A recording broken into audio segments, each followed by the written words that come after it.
In the late 1920s, the prospect of a Hillsborough High student enrolling in college was bleak. The nation was in the throes of the Great Depression. Businesses were failing, and many of Tampa's beautiful waterfront homes were left abandoned. The principal at Hillsborough High, Frederick Spaulding, didn't see these barriers. He only saw bright young students who were in need of a place to continue their learning. In 1931, collegiate-level courses were offered at Hillsborough High. This would later become the University of Tampa. On August 2, 1933, Spaulding arrived at the doors of Plant Hall with a 100-year lease from the city and a firm resolve, and with the turn of a key, opened the door to the University of Tampa. In its fledgling years, UT was fortunate if it could collect half of the tuition due from its students. It was only through the dedication of its professors, who worked without pay, that the university survived the Great Depression. Over the next several decades, UT grew slightly, enrolling up to 1,800 at times, starting several sports teams, and even began accepting students from other areas of the country. But in the early 90s, the growth seemed to stand still, even stop.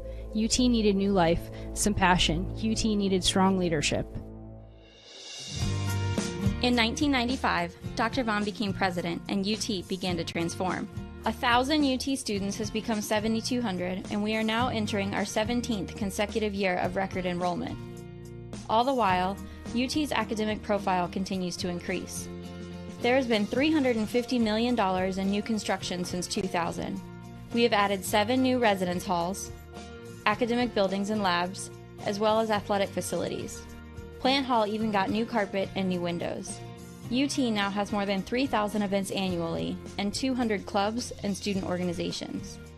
We have won 13 NCAA Division II championships, and since 2000, Spartan teams have won 35 Sunshine State Conference titles. As a member of the University of Tampa Spartan family, you are a guiding force behind UT's remarkable success. We are alums, students, parents, and friends, and together we are changing lives. We are individuals, yet the greater whole is only complete when we work together. You have helped make UT a vibrant community with growing resources and a superior reputation. Just like in the beginning.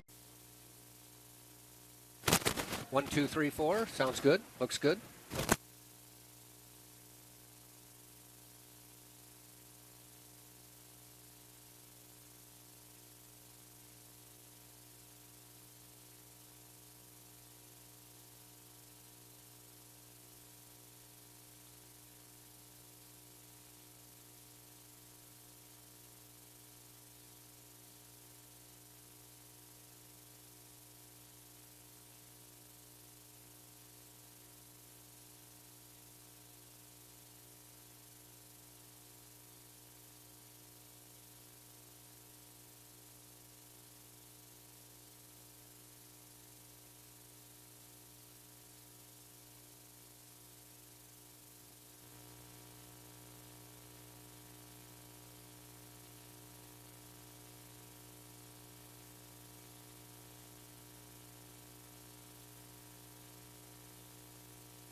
Champions know how to seize opportunities. When they see moments of greatness unfold right before their eyes, they push as hard as they possibly can, and then they push harder. Because the heart of a champion never settles, never quits, and never stops giving its all. We are champions. We are Division II. We go big, we give it everything we've got, and we win. On the field, on our campuses, in our communities, for our causes, in our careers. We rise to become champions in everything we do. We are Division II, and there are no limits here. We make our time count. We set our own path. We become champions on our terms. It's time to up your game, because we're here to play and learn. But most importantly, we're here to discover ourselves, our vision, our heart, our drive, to achieve every goal we aim for because we want to be champions at the highest level, life. At Division II, the opportunities are here. Are you ready?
welcome everybody to University of Tampa Baseball. It is Elimination Saturday as the Spartans get ready to take on the Spring Hill Badgers with the right to meet Rollins College in a 5 o'clock game today.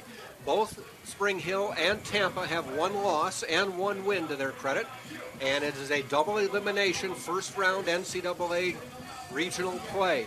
Tampa winning on Thursday by beating Spring Hill 18-2 was the final in that one. Spring Hill then came back and won yesterday over Valdosta State 5-4, eliminating Valdosta State. The Spartans, though, lost to Rollins College on Friday for their one loss to put them into this elimination game today. We'll get you the starting lineups for today's game. For Spring Hill, by the way, this is Jack Ike along with Skippy Lieberstein.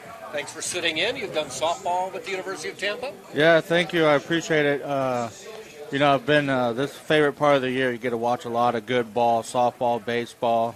Unfortunate that Tampa was not able to advance, so we're going to cheer on the Tampa baseball team, and hopefully they can get to the if game, if you will, tomorrow. Yeah, Spartans' season for softball came to an abrupt end yesterday, losing to Nova Southeastern in the Super Regionals, which is what the Spartans are aiming for with wins this weekend.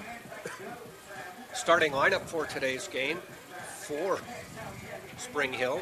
They will start with number 8, Ethan Valdez, a third baseman. He is a junior from Tampa, Florida, went to Jesuit High School.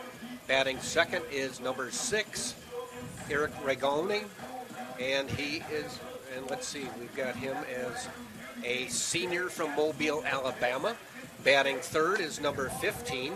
15 is Norm McClure, a junior from Mandeville, Louisiana. Batting cleanup is number 3, Seth Williams, a sophomore from Paintsville, Kentucky. Batting fifth is number 11, the left fielder, Luke Sweeney, a junior from Hammond, Louisiana. Spartans are the visiting team in today's game. Spring Hill on the field right now, and leading off for Tampa will be their typical leadoff hitter, number 8, Jordan Lala. First pitch to Jordan, outside for a ball. Welcome, everybody. Winner moves on to play at 5 o'clock today. Loser goes home. Pretty simple. Lala fouls this one off. Actually, what the losers have to do, if they want to be regional champs, is win the next 3 games, because they both got a loss. So a win will move them against Rollins this afternoon. Rollins has not lost. It's 2-0. There's a ground ball. Fielded and 1 up, 1 down.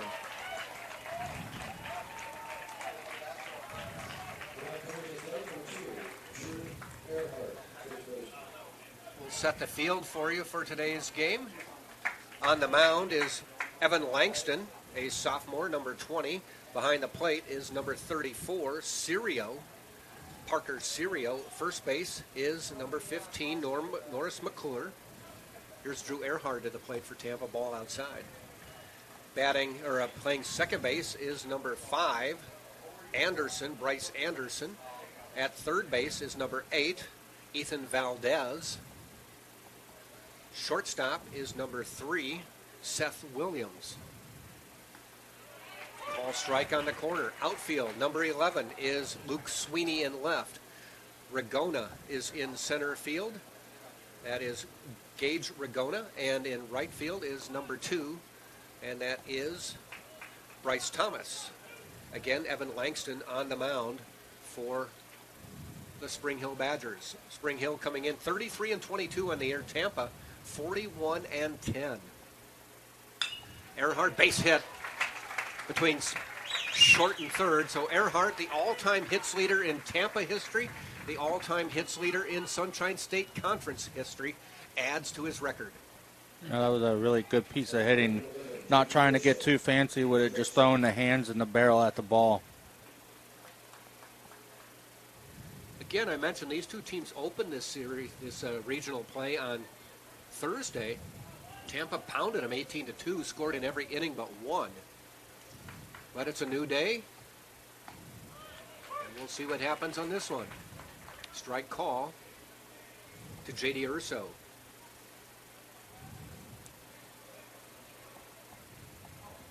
Urso 378 on the year. Had a big double yesterday in the bottom of the ninth inning with 2 out to drive in a run, cut it to 8-7, but he was stranded at second base with the tying run in the game as the Spartans lost to Rollins.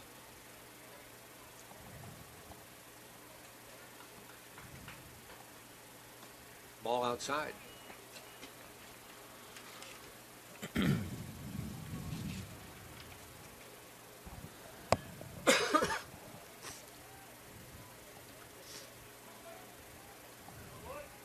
Langston with a 4.79 ERA, 8-2 on the year, 14 appearances. This is his 14th start. Has 2 complete games, 1 shutout, 67 2/3 innings pitched, 51 hits, 42 runs, I should say. 35 of them earned. He's walked 34, struck out 71, given up 8 doubles and only 2 home runs. Urso, opposite field. Does it get down? It should. It is. One hops to the wall. Earhart rounds second. He's headed to third. Urso into second with a stand-up double. Spartans with runners on second and third with just 1 out in the first. That was a really good job of Urso right there, recognizing the mistake pitch. That was supposed to be an action pitch off the plate. It would start in middle, faded to the outside. He went with it. Great job of hitting. Hit it where they put the ball. That's right. Fundamentals. Yep. E.J. Cumbo, Sunshine State Conference Player of the Year at the plate now for Tampa. Sporting a modest .424 batting average. .424. Wow. And he's second on the team. Jordan Lala at .439. You know, those numbers are almost unheard of. They're video game numbers. Absolutely. I can't even do that good on the video game. Cumbo with his typical bat shake. Ground ball. Oh, fielded by Langston. Watches Earhart back, and there's 2 outs. Cumbo just didn't get all of that one. 2 down now for Tampa. Anthony Nunez coming to the plate. You know, that was a really good heads-up play by the pitcher. He checked the runner and held him until he was able to get the punch out over that first base. Nunez, 294 on the year. 6 home runs, 11 doubles. Needs to get one through the infield to get the Spartans on the board early. Ball high.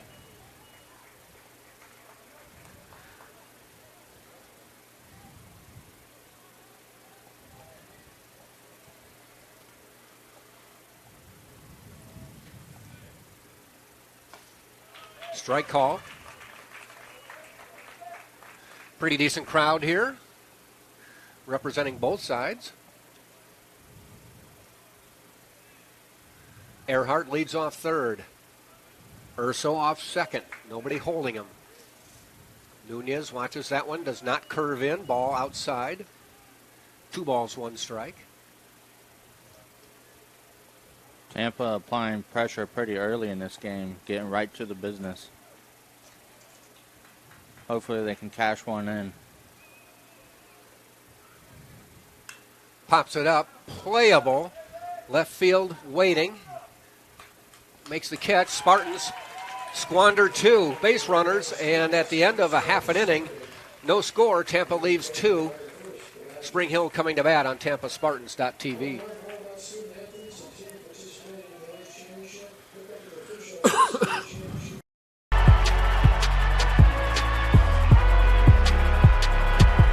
Number 32, Kyle Hornsby. Inside the 30. Touchdown. Michaela Burgess.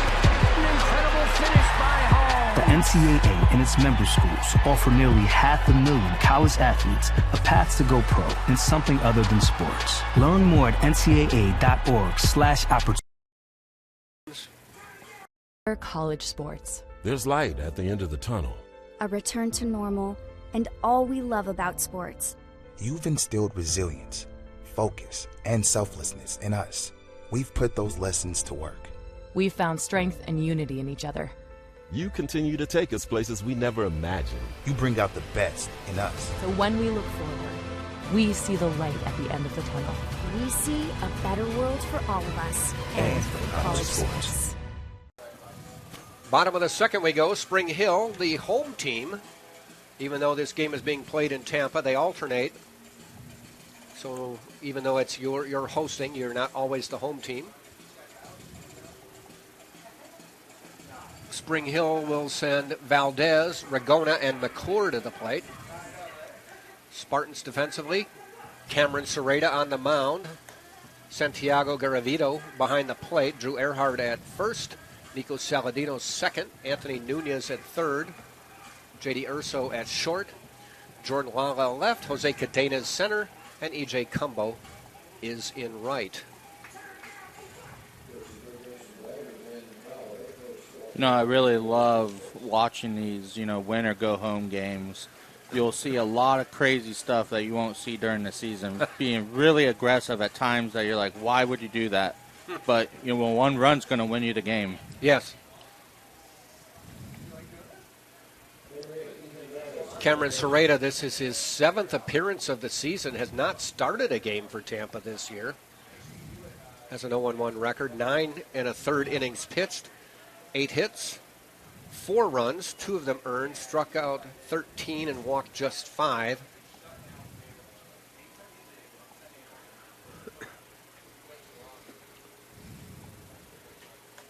Valdez shows bunt and takes a called strike.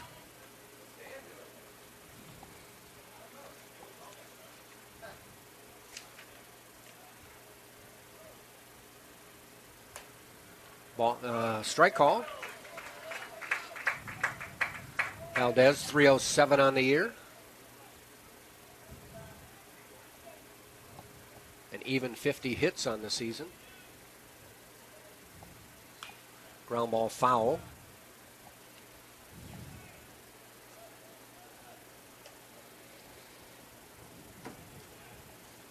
The big bat for Spring Hill not available is Jackson Bell. For those who were watching Thursday, broke his ankle sliding into second base. Done for the season, had surgery here in Tampa. You always hate hearing a season-ending injury like that, especially in this time of the year as well. Yep. Foul ball. Those guys work all year to get here, and it's taken away by something that you cannot control. Spring Hill has made the tournament before. Matter of fact, last year against Tampa. Ground ball. Nunez gobbles it up to Earhart. 1 up, 1 down. This is Spring Hill's, yesterday anyway, was Spring Hill's first NCAA tournament win.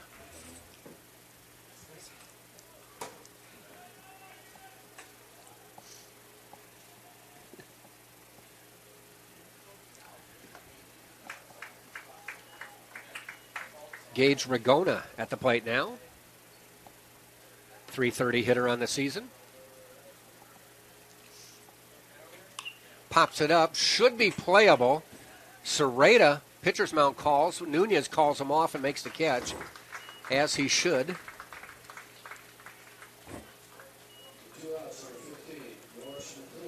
So 2 quick outs for Cameron Serrata.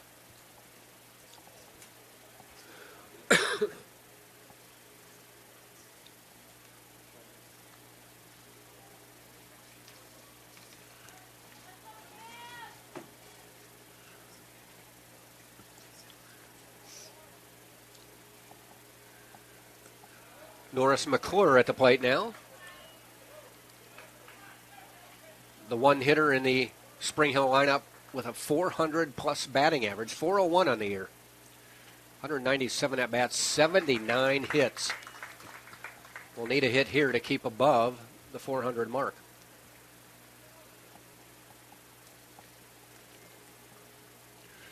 Lefty to lefty. Strike call. 1 ball, 2 strikes. And now the Spartans go with their often use typical shift to a lefty once they get 2 strikes on him. Notice Nunez, this third baseman, way over in the shortstop position. They then have Urso, Saladino, and Earhart on the first base side of second base, going on the assumption he won't bunt and he won't swing late. And he taps one out towards Saladino, takes it on a couple hops, quick throw, got him. A 3-up, 3-down first for Cameron Serrata. No runs, no hits, no errors, nobody left. We played 1, no score. Tampa coming up in the second on TampaSpartans.tv. Being a champion takes more than skill, more than endless drills, more than using your head. Being a champion takes the heart to give it your all, the agility to thrive from any angle, and the relentless drive to be the best. Welcome to Division 2, where the pursuit is yours to create, and the question isn't, can you do it? It's, will you?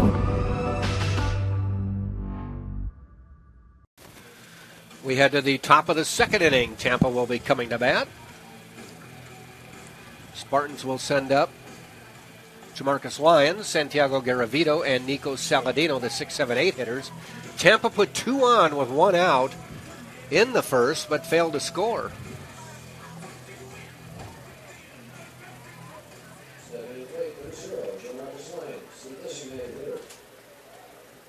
Lions with a home run in yesterday's game.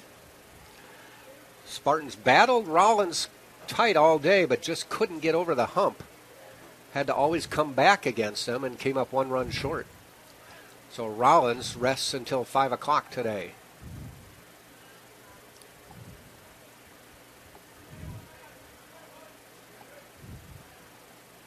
First pitch. Call strike. Joined now by my normal sidekick, Taylor Stolworthy. Tampa traffic beat you this time? Yeah, but also an MPB game I was calling in the morning. That went long, and especially these tournament games, they're also always expected to go long. And Pierre, Tampa, and Spring Hill fighting for their seasons, I expect the same. 0-2 in the dirt. Want to thank Scott Lynn for filling in for me the last couple days. Darn work got in the way of coming to baseball games. Ground ball out to short. Fielded by Williams. 1 up, 1 down.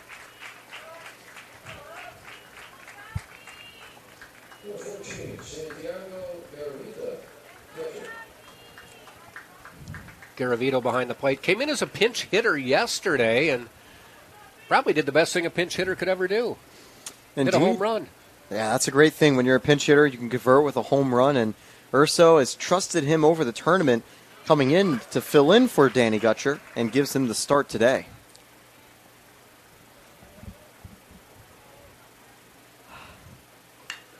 Gets a hold of that one down the line. That's going to be off the wall. Garavito held to a single as that one got out fast, hit the wall, bounced perfectly to Sweeney, the left fielder, and he got it in quickly. And that's just a long single. Yeah, 9 times out of 10, you expect a double on those plays, but Sweeney was right there. He read the bounce perfectly, and Garavito has to settle for 1, but still a great hit and only a few feet short of a home run. A 321-foot single. A couple more feet, he'd have had a 322-foot home run. I think we saw one of those last night when there was a home run down the right field line. It only cleared the wall by maybe 2 or 3 feet as part of the Spartans' defeat to Rollins. This is Nico Saladino, swing and a miss.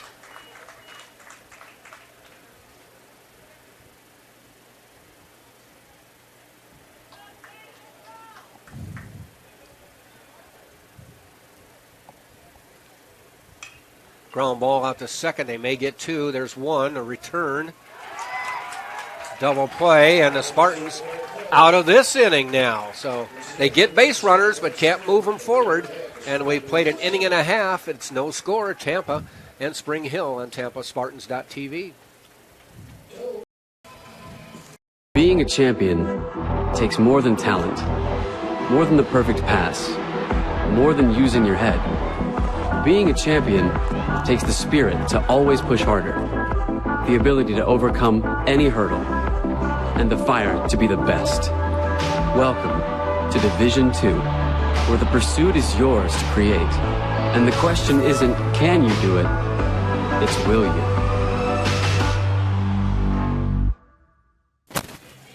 Bottom of the second inning, no score. Tampa, Spring Hill, an elimination game in the NCAA Division II South Regional Tournament. Spring Hill went down 1-2-3, so it'll be the 4, 5, 6 hitters, Williams, Sweeney, and Hunter here in the bottom of the second.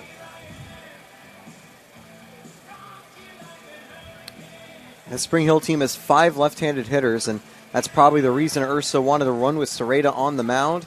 But I also really like the decision because Sereda's been pretty solid in limited appearances from the bullpen.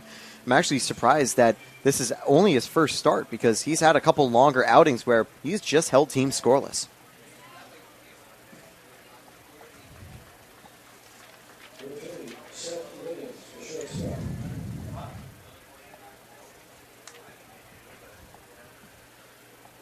Seth Williams, 306 on the year. First pitch. Outside.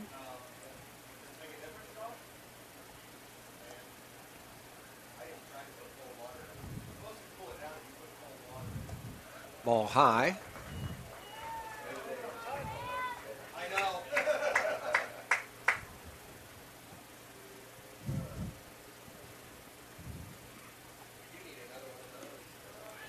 And ball low. So 3-0 to the leadoff hitter in the bottom of the second.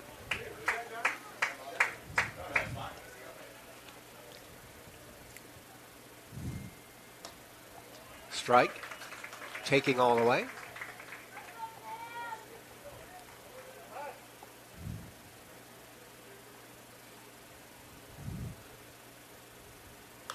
Rip down the line, will go full.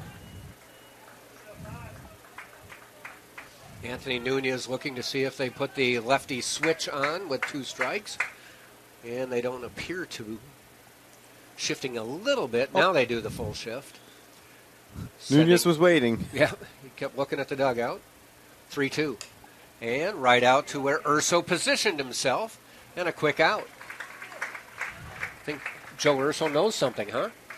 Yeah, it's a strategy that's really worked, although I will say, I believe it may have been a Spring Hill player in the first game that actually tried to bunt when they put out the shift. However, he missed it for strike 3. But that'll be tempting. It definitely is. If I was a hitter, I'd definitely try to do that. Although I'd probably miss the bunt as well since I'm not that good. Luke Sweeney, 313 on the year.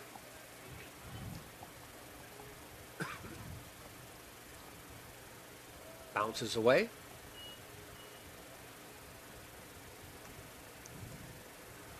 Spring Hill's 5-4 win over Valdosta State, their first NCAA tournament win.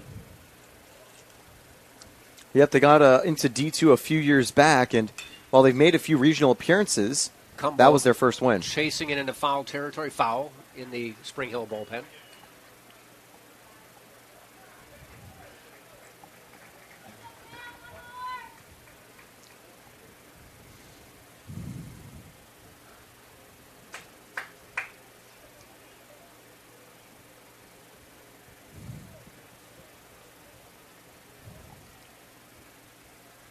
One ball, 2 strikes. Popped up. Should be playable. Saladino backing up. Short outfield. Makes the catch. 2 down.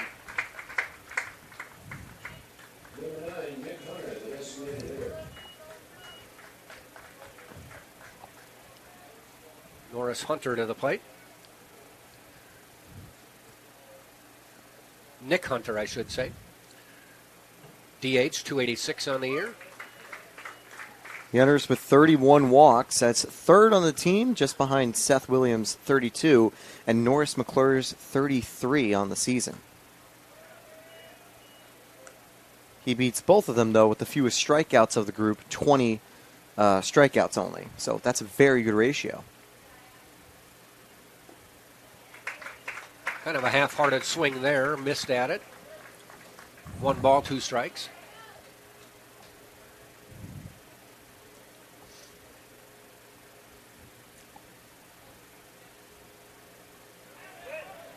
Ball gets away, tagged him, called him out. Strike 3. So another quick inning for Cameron Serrata. We've played 2 full, no score. Tampa, Spring Hill, TampaSpartans.tv.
We are cruising along in this game. We are now in the top of the 3rd inning. Jose Cadenas, number 9 hitter for Tampa, to lead off.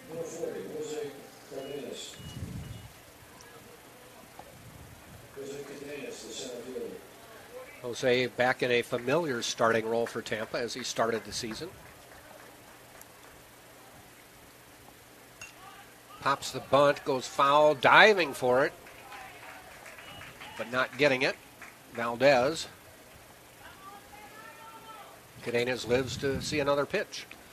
Good effort there by Valdez, but for Cadenas, he's a little bit lucky it landed just in time. But I will say, as you mentioned, familiar starting role, I think Urso just loves the experience that Cadenas brings to the lineup, and also because he's just so good at defense. Yes. 0-1. Foul back, 0-2. Jordan Lala, leadoff hitter, waiting on deck.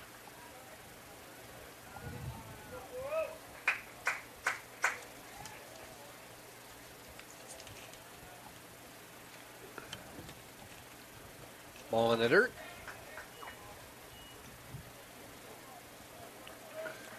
Cadenas had a huge game 1 against Spring Hill as well. I mean, that was the game that people remember Drew Earhart for putting up a career performance. 2 home runs, 5 hits, but Cadenas was also on fire, getting on base and being able to score a few times.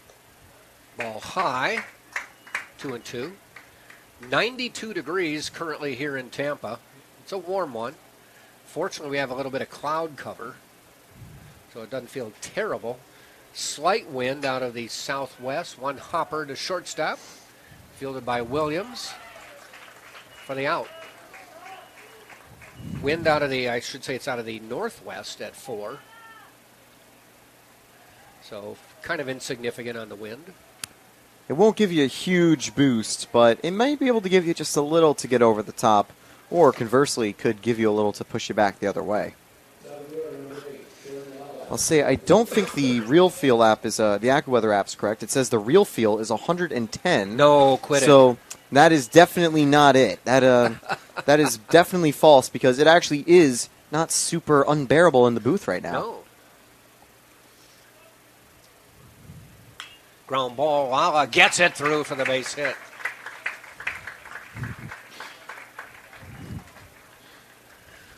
My phone's been in my pocket, and maybe that's what it uses to calculate that. That would certainly make a little more sense because I've been in a hot car not too long. Let's see what mine says.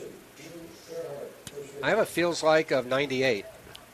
Even that feels a little bit high. Yeah. Because, honestly, it doesn't feel too bad, even though we do have some air conditioning. Cloud cover definitely helps. Yeah, for sure. Drew Earhart, who singled his first time up.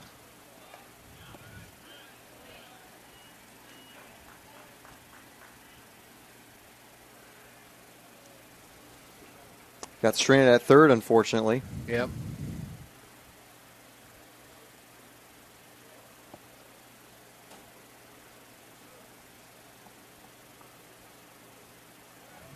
throw to first.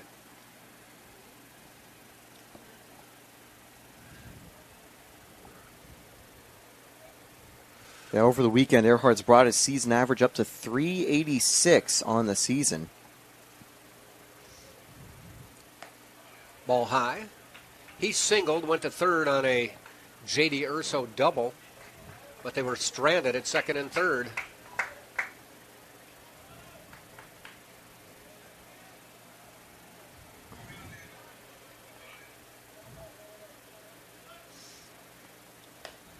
Ball high.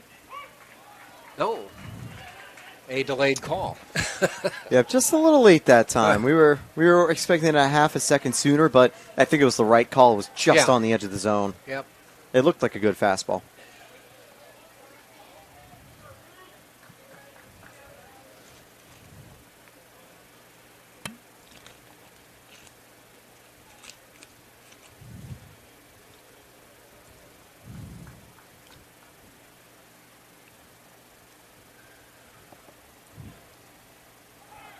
Ground ball foul. 2-2 now. So I wonder if Tampa's going to be careful with the hit and run. Yesterday against Rollins in a similar spot, Lala went to steal second, and the shortstop for Rollins came over to cover. Earhart hit a ground ball straight to where the shortstop ran to, and ultimately set up a double play. That would have probably been a base hit if there was no hit and run. Popped up, heading out to right field. Catching it in fair territory and throwing it in.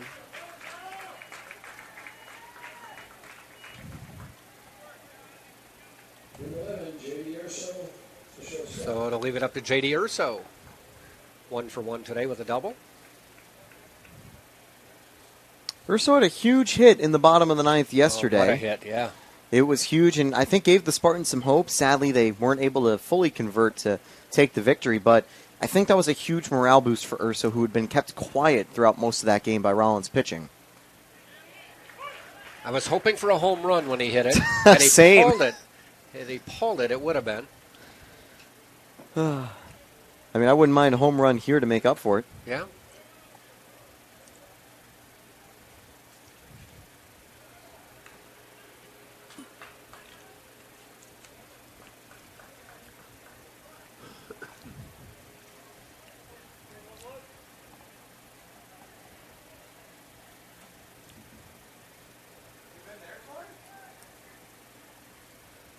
Oh, 1, and again a throw over.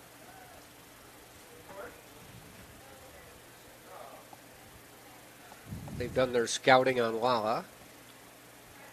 Yeah, they also know the hard way that he can steal a base. He stole 2 yesterday. Urso watched that one all the way into the mitt, and it was a called strike. And actually, by yesterday, I mean Thursday, when they faced Spring Hill last. A much different start to this game than that game. Ball outside. 2-2. Yeah, at this stage in the previous game, Tampa had actually been able to put 4 on the board. A lot better than what happened last year in the regional between Spring Hill and Tampa, but this is even better than both of those games in total, as we're still tied. Again to first.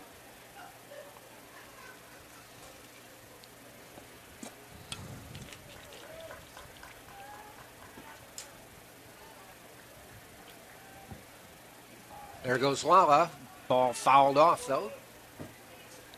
We'll do it again with the 2-2 count. E.J. Cumbo hoping to get an at-bat.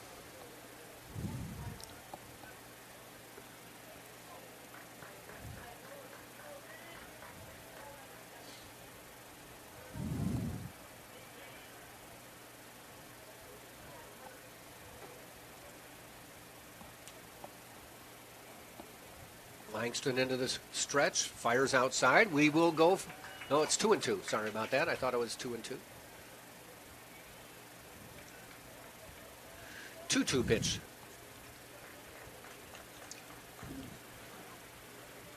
They're playing Urso fairly shallow in center. He goes down the line and caught for the third out of the inning. What a play by McClure. thought he dropped it, but I think it was his sunglasses came off or something. Yeah, like I was trying to see because his sunglasses are white, just like the ball. And you see that drop, you're like, oh, wait, did that fall? Was that the ball? No, he made an incredible catch. So whether it was self-preservation or a great play, it's the third out of the inning. And the Spartans get another runner on, but fail to put him across. We have played 2.5. Still no score, Tampa and Spring Hill.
Bottom of the third, still no score. Thomas to the plate, 7-8-9. Sereda has been efficient through 2. Sun poking through on a mostly cloudy day here in Tampa. 92 degrees, though. Ball up the middle, and there's the first hit of the game for Spring Hill.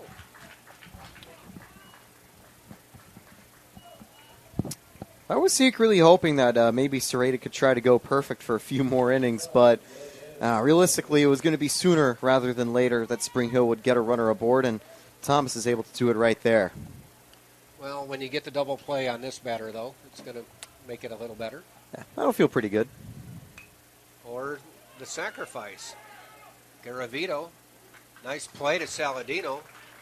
They do advance the runner to second. Small ball, puts a runner in scoring position.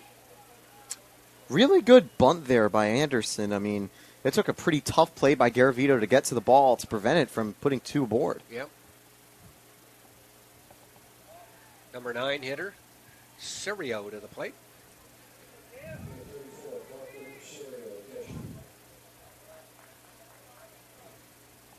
.228 on the year. Popped foul.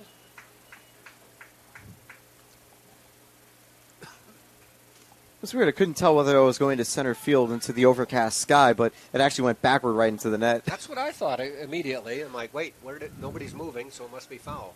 Yeah. I was kind of expecting Cadenas to get under that. Yeah.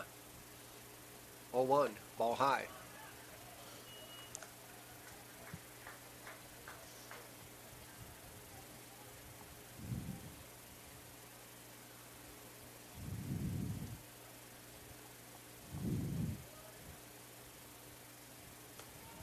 Way high.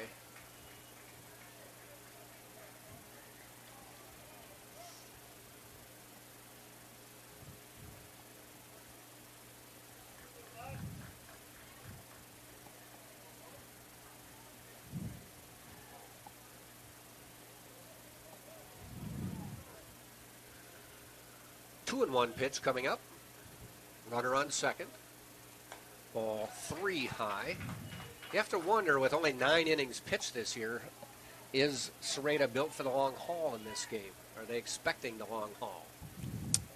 Well, that'll definitely be the question. I mean, obviously they wanted to take a look at the top of the order against Spring Hill. Tap foul. But yeah, we'll have to see how deep he can go. I mean, kind of say the same thing in Game 1. They had Linder, who didn't go further than 5 innings in any of his previous starts of the season, and he went 6. Strike 3, call inside corner. Sirio knew it, though he wasn't able to pull the trigger. 2 down. Top of the order. Valdez to the plate.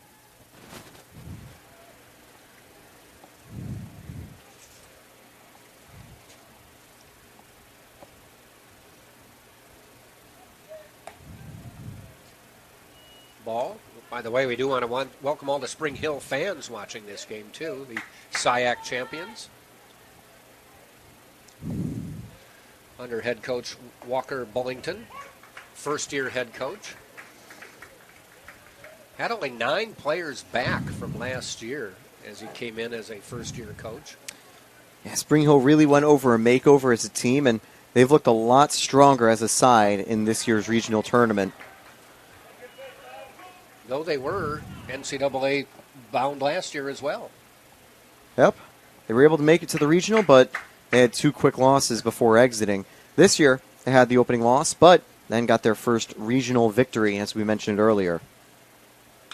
Ground ball. That'll go into right field. They're sending it. There's going to be a play at the plate. They're going to have him by 10 feet. Nice throw by E.J. Cumbo to Salvador Garavito. And a bang play at the plate ends the inning with no runner scoring. So we've played 3 full. We are still tied 0-0 right here on TampaSpartans.tv.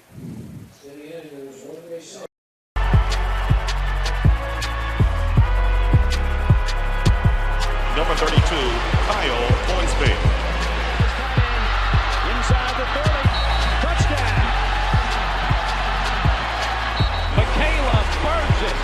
Incredible finish by Hall. The NCAA and its member schools offer nearly 500,000 college athletes a path to go pro in something other than sports. Learn more at ncaa.org/opportunity.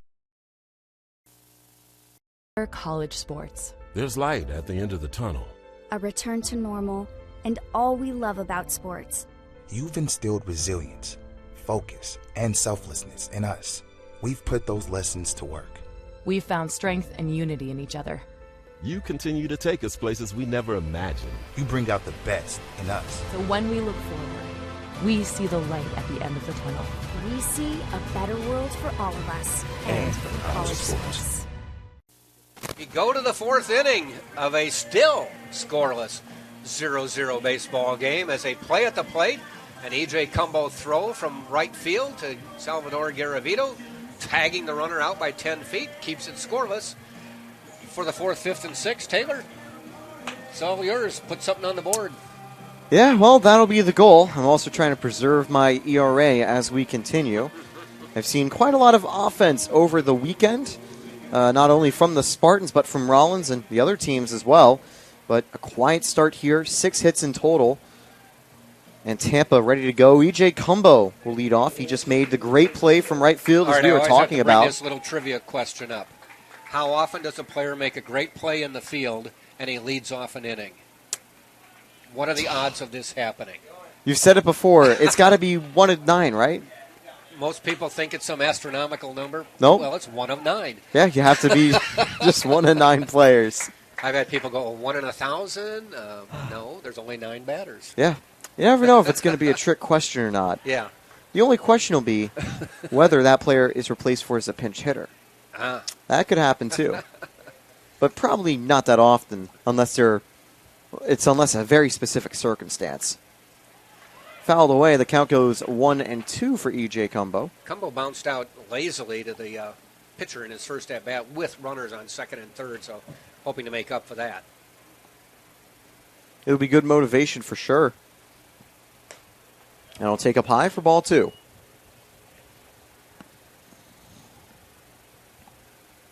But it's game 1 today at the NCAA Regionals here in the South region. The victor goes on to face Rollins, whether it's Spring Hill facing the Tars for the first time or Tampa in another part of the Sunshine State Conference matchup. In a way, you could kind of think of it as a matchup for the Sunshine State Conference title. Yeah. Most conferences have postseason play for the conference title. Sunshine State Conference doesn't. They crown the regular season champion. As Cumbo fouls the full pitch count away, maybe you kind of think of this series as the victor wins the conference title and also is more likely than not going to get a ticket into the national championships and super regional next week.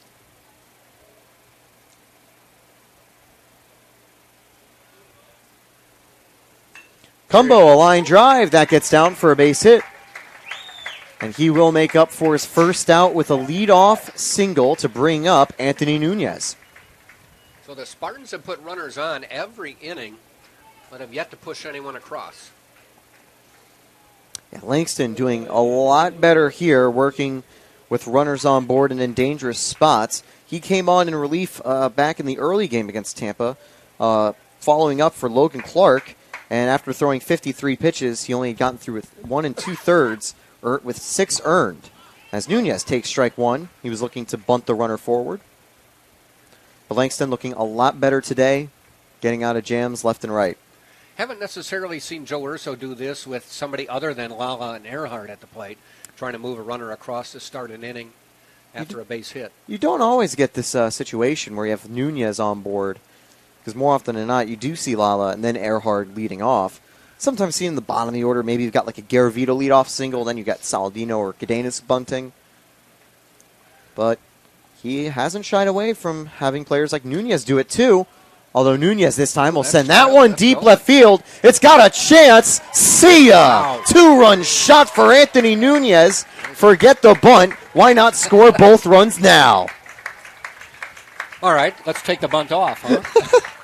And that is why you need to be flexible with small ball tendencies, because if you let a player cook, they may make a nice meal. Nunez is the chef to put the Spartans up by 2.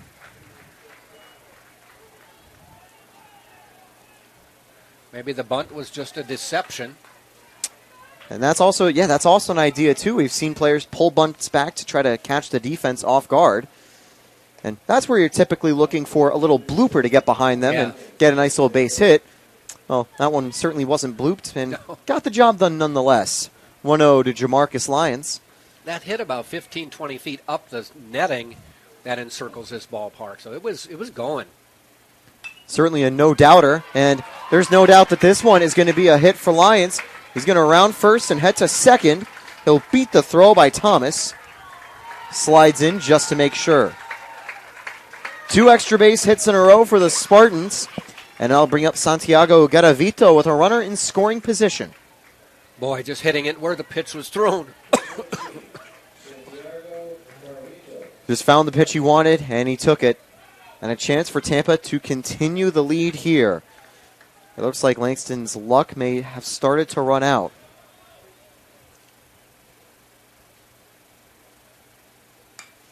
That's a fly ball to center field. The catch is going to be made. No, drops in front of Ragona. He was calling for it, but lets it fall, and Lyons gets to third. I think he was trying to freeze Lyons, but it got down quickly enough. I'll say it certainly worked. If Lyons was just running in general, he probably scores, but Lyons had to hold up. He had to wait, so he's only able to advance the 1 base instead of 2. Activity over in Spring Hill's bullpen as Saladino steps back up. No one out. While he grounded out into a double play last time, doing it again would potentially score Lyons, so that's not the worst outcome in the world. He takes outside for ball 1. That's 4 straight hits for Tampa now, 2 runners across. Make it 5 as this one gets by. Tough play. Anderson wasn't able to get it. And Garavito will head into third. Runners remain at the corners. It's a 3-0 Spartans lead. And unsurprisingly, there is going to be a conference on the mound. I'm not sure if they're going to be ready to make the change to the bullpen yet, although he is looking that direction. They haven't had a lot of time to throw yet, so maybe they'll try to stall. They could do that, just meet for as long as they can, and when the umpire says, hey, hurry up, then they'll be like, all right, then you come over, and after those final few pitches. Obviously, even if Langston had a really good start, they're going to make that change immediately. They're not going to play any risks because they want to keep the deficit as little as possible. It's win or go home. They have to be very aggressive and put a hot hand in there if things go wrong. No change. Yeah, no change for now. Langston will continue. He'll face off against Cadenas with Lala on deck. You almost had to ride him one more batter just because they hadn't had a lot of time to warm up. I mean, the Spartans struck quickly and fiercely And really, they just got the pitcher warming up. Yeah, just the right time to get those hits as well, when they really can't make the change yet because they're not ready. That'll bring Cadenas back up. He's got Garavito over at third. And I'll say, in terms of power hitters, you're safest going up against Cadenas. He's not one known for power, but the problem is if he is able to get it into the gap where a place that's hard to reach, he's got the speed to make it to third. He's going to swing and miss. The count goes 0-2 quickly. Langston hasn't recorded a strikeout yet.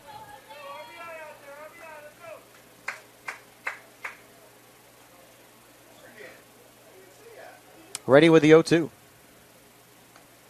Misses the outside corner. It's ball one. By the way, we should probably welcome all the Rollins College fans and teammates who are watching this game as well. Yeah, if you're doing some preliminary scouting on your opponent, whether it be the Spartans again or Spring Hill for the first time in the tournament, definitely welcome. You guys will be playing later today, and if the game ended now with a 4-0 Spartan victory, you'd be facing Tampa again. There's still plenty of time for Spring Hill, and they've proven they can climb back from deficits before, but certainly things are looking good for the Spartans as Cadenas brings home a run. Spring Hill did trail 3-0 yesterday to Valdosta State and came back and won 5-4. So with that, it's 6 straight hits, no one out to start the inning, and here comes Lala. I'm a little surprised they haven't made the change yet because they had a lefty warming up. I'd personally be more interested in the Lala matchup facing a lefty. Well, actually, it might be looking like Lala is going to try to advance the runners. Looks like it. Not a terrible idea. They're not playing up, so he might be bunting for a hit as well if he puts it in the right spot. And I think Lala and Cadenas are the two players who are the best at bunting for hits. They've combined over 40 stolen bases. Although for Spring Hill, those are rookie numbers in terms of that category. They had an absolutely ludicrous year on the bases, 234 as of yesterday's game. And that isn't including the, I think, 1 or 2 they got against Valdosta State. Lala gets ahead 3-0 in the count. Could be loading the bases for Drew Earhart. Dangerous. Yeah, certainly not the player you want with the bases loaded, especially with Urso and Cumbo on deck with no one out. Strike one taken. There was a double red light for sure for Lala.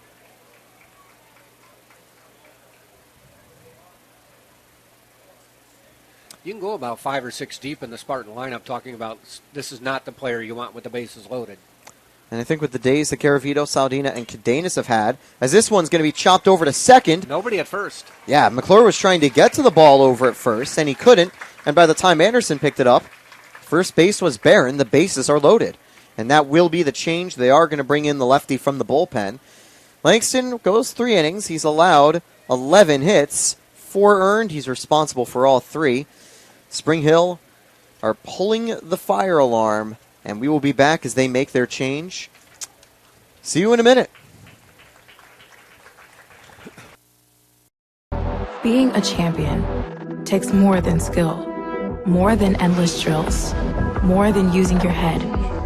Being a champion takes the heart to give it your all, the agility to thrive from any angle, and the relentless drive to be the best. Welcome to Division 2, where the pursuit is yours to create, and the question isn't, can you do it? It's, will you? We know who it is. We're making a change. Number 10, Alex Holes takes the mound for Spring Hill, and Jack, mind giving me a read on his numbers throughout the season? A little longer. Let's see. There's a long list of pitchers for Spring Hill, and we got to find Number it. 10? Oh, there he is. I found him. He's come into 16 games. He's started 2 of them through 19 innings. He's allowed 18 earned. Opponents are hitting .376 against him. However, I think they may be looking more for the matchup here. They know Tampa's a few left-handed hitters in their lineup. Anyway, I'm Taylor Storthy alongside my partner Jack Ike. We're back here for regional baseball. Tampa have gone on the board in the top of the 4th with 4 runs back to back to back and 6 straight hits. 7 consecutive. 7, yeah. I just missed the last one. That was Lala getting on with a little chopper over to second.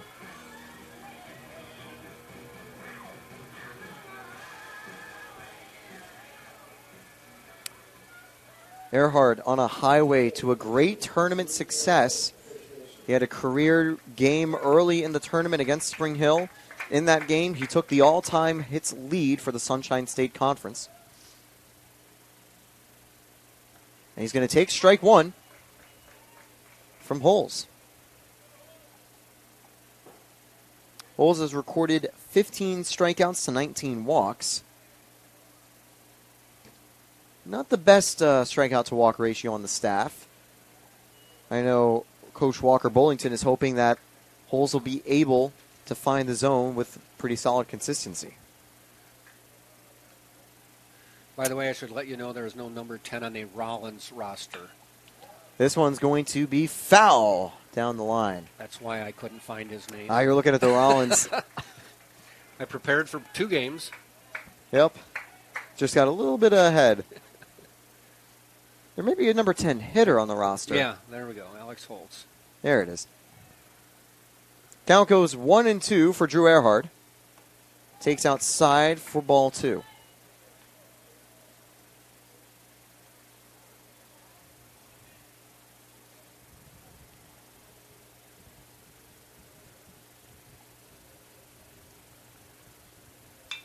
This one grounded to second.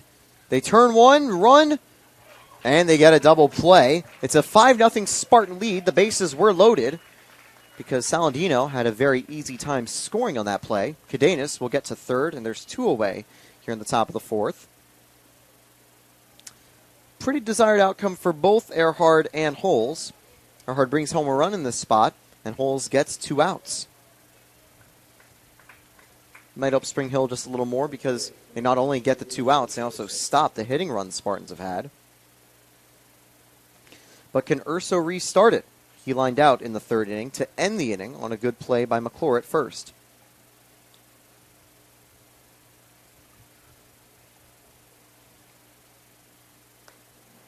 He gets ahead 2-0 here.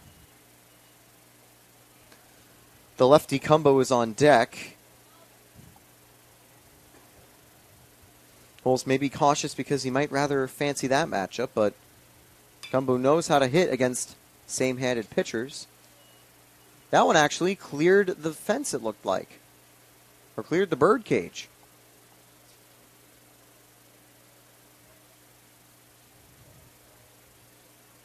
2-1 to Urso. 3-1 now.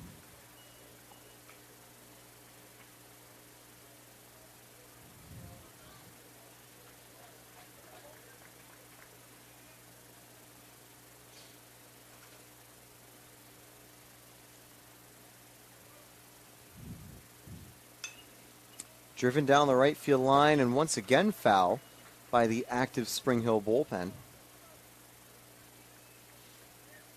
Few players just tossing, just stretching. No one seriously warming up yet. We're going to trust Holtz to get out of the jam and probably go an extra inning.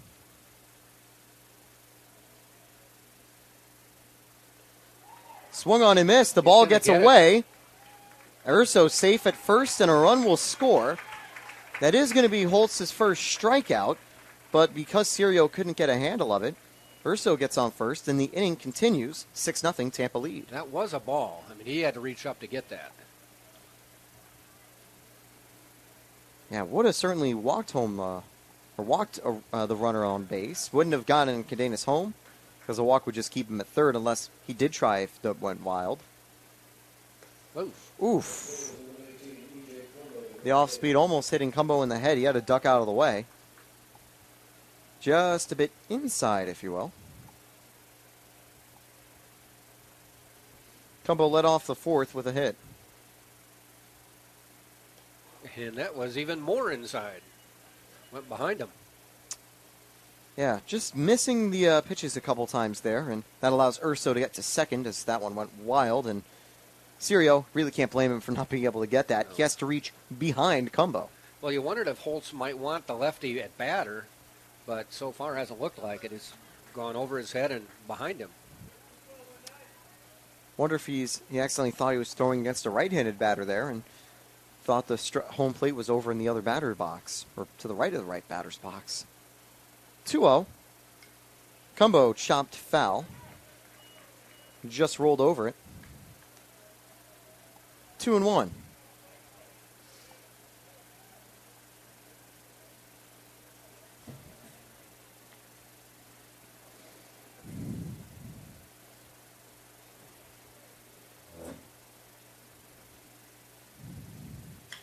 Lined up the middle, and that'll make it 7-0.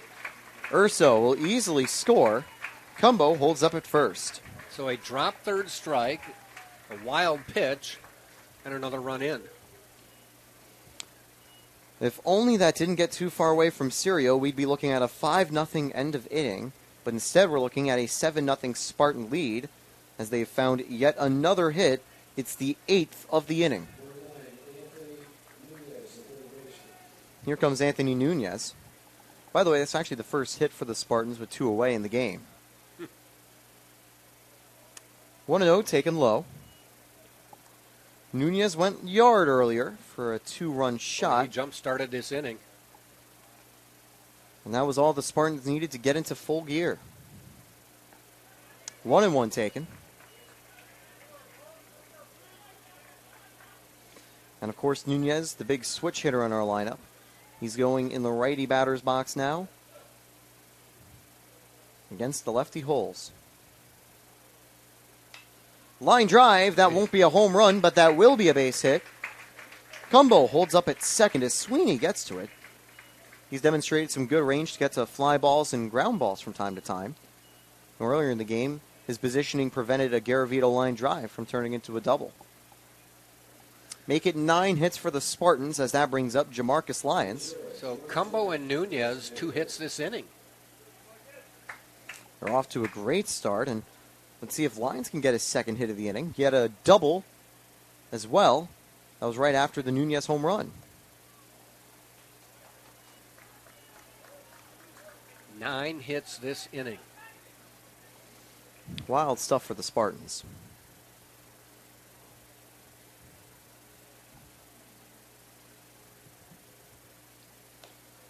Two-0 now to Lyons.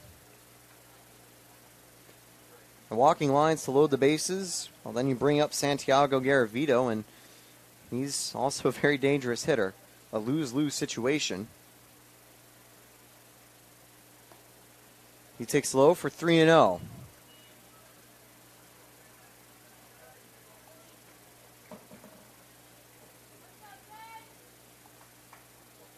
By the way, all the runs that have scored so far are graded against Langston. Really? Or actually, no, I'm double checking. One of the runs was for Holtz as Lyons is walked to load the bases. However, only one of them, that one run that Holtz has given up was unearned, and one of the runs that Langston gave up wasn't earned. And looks like there will be a call to the bullpen again. We'll see if Holtz is going to be pulled here as there's another conference on the mound. And that is going to be Holt's day done. He goes 2/3 of an inning. That's a strikeout, even though that was on a passed ball. And he just can't get out of the inning. But he does put 2 outs on the board. We'll take a quick break as Spring Hill make a change once again. Spartans have jumped to a 7-0 lead.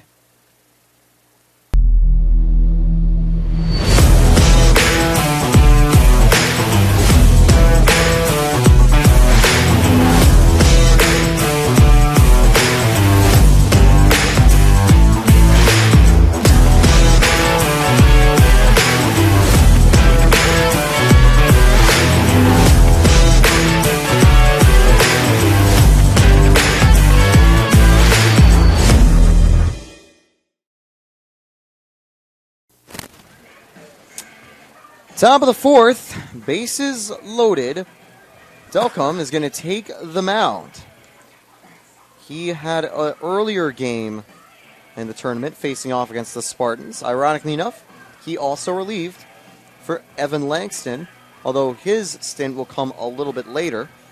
He went 1 1/3, conceding 2 hits and 2 walks. Got some numbers on Del Cambre. He's 8.16 ERA, 1-2 record on the year. This will be his 20th appearance of the year, all in relief.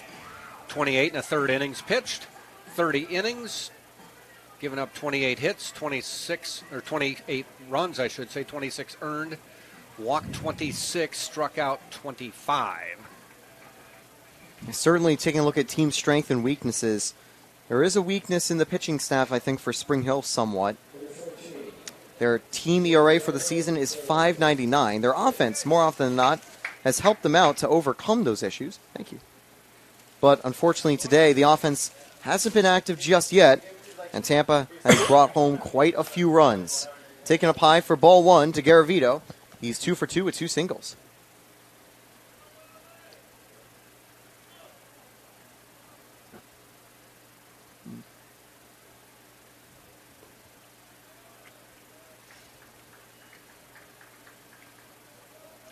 Two 2-0.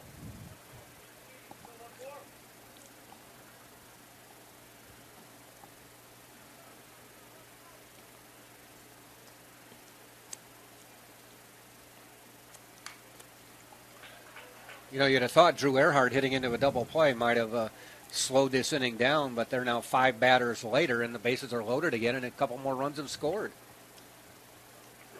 That was after 7 consecutive base hits. The Spartans know how to keep an inning alive and keep a hot streak going. Count goes 2-2 now. They've continued to get hits, but also got a drop third strike and a walk. Good plate discipline, capitalizing off an error.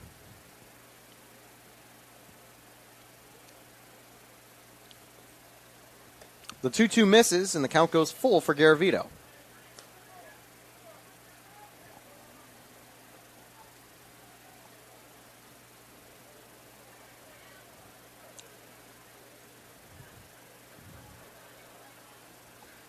Runner's going, but Garavito swings and misses. Didn't matter. And that'll end the inning. And it was kind of funny to see Nunez running to third where Cumbo wasn't going. Yeah, they took a very big head start, and however, no need to. The strikeout ends at the top of the fourth, and oh boy, it was a long one. 7 runs, 9 hits, and Tampa has really jumped out to a big lead. Champions know how to seize opportunities. When they see moments of greatness unfold right before their eyes, they push as hard as they possibly can, and then they push harder. Because the heart of a champion never settles, never quits, and never stops giving its all. We are champions. We are Division II. We go big, we give it everything we've got, and we win. On the field, on our campuses, in our communities, for our causes, in our careers. We rise to become champions in everything we do. We are Division II, and there are no limits here. We make our time count. We set our own path. We become champions on our terms. It's time to up your game, because we're here to play and learn. But most importantly, we're here to discover ourselves, our vision, our heart, our drive, to achieve every goal we aim for, because we want to be champions at the highest level, life. At Division II, the opportunities are here. Are you ready?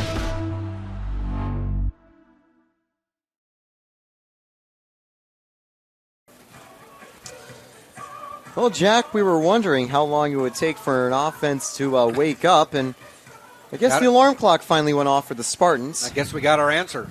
7 runs in the top of the fourth. 2, 3, and 4 are due up here against Sereda to see if Spring Hill can try to respond with something.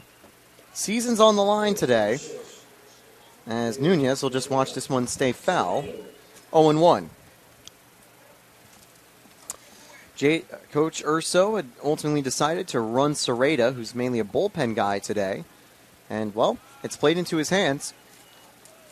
Now is a chance to save Caney if the Spartans can hold on to this victory.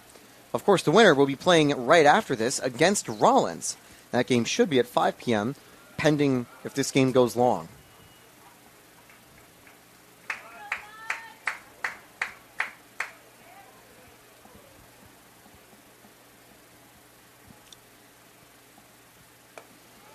Misses inside. The count goes 3-1.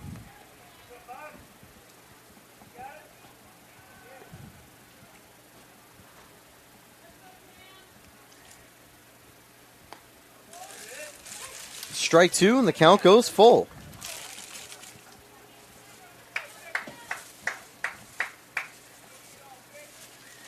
McClure on deck. That's a drive to center field. Cadenas under it. One away. Certainly a good sound off the bat, but just wasn't able to get the home run. Well, straightaway center. Probably went 340 out in 2/3 of this ballpark. Unfortunately, not the third where you want to. One away now for McClure. Takes up high for ball one. McClure grounded out in the first. Serrata had gone 1, 2, 3 in the first and second innings to start the game. Swing and a miss, it's 0-2. Or 1-1. I jumped ahead of myself.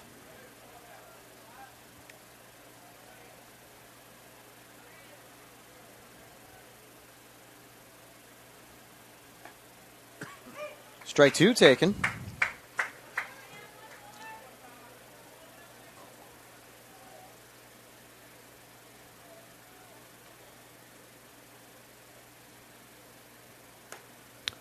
That one misses up high. The count goes 2-2.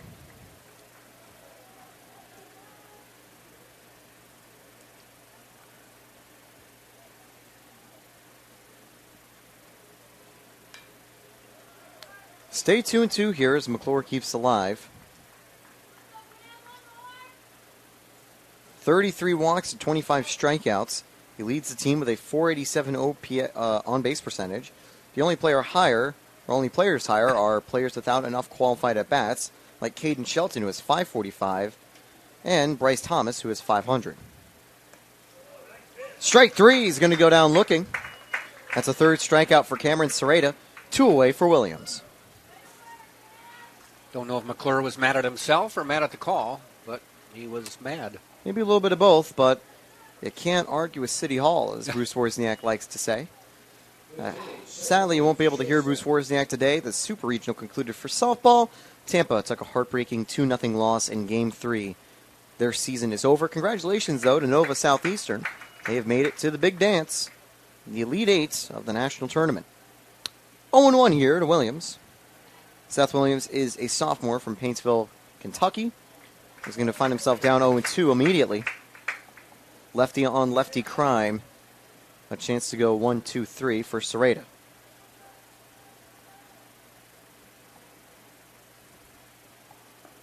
Misses outside. Good take for ball one. Be very tempting as a lefty hitter to go for that.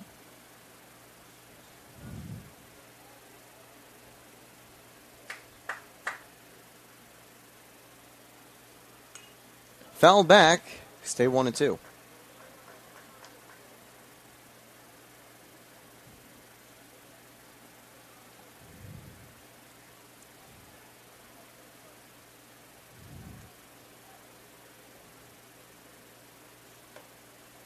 Misses outside. It's 2-2.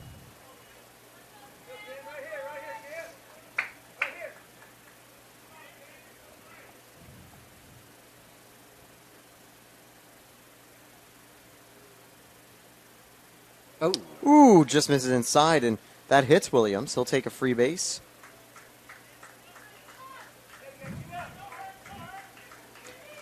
That'll bring up Sweeney, the right-hander. And it looks like Urso is making a move. No, he's just walking across the dugout. Little pep talk. Yep. He's actually just getting into a better position. But I wouldn't be surprised if eventually another lower leverage lever would start to warm up. Someone like Skylar Gonzalez or Michael DeMoe. Line drive for a base hit. Lala in front of it. We'll make sure the runners stay at first and second. Unlike the third inning, Tampa does have runs to play with. They've got a buffer. They don't need to necessarily be super aggressive on defense. At this stage, if a run or two comes home, it's a shame, but they still hold on to a pretty comfortable lead. Here comes Hunter with 2 on and 2 away. Ball 1 inside. Here comes Sam Militello out of the dugout as Sereda. That was a solid single. Not that there's anything necessarily wrong with that, but yeah, I think you just want to make sure as well he's feeling okay. We don't have the exact pitch counts. They're not tracking them at the tournament, which is a shame. I wonder why they aren't, but I will imagine that his pitch count's probably in the 50s, maybe the 60s at this stage, depending. Could be a little lower, could be a little higher. But obviously this is a longer outing for Sereda, and Militello will check to make sure he's doing all right. There may be some activity underway over in the Spartan bullpen.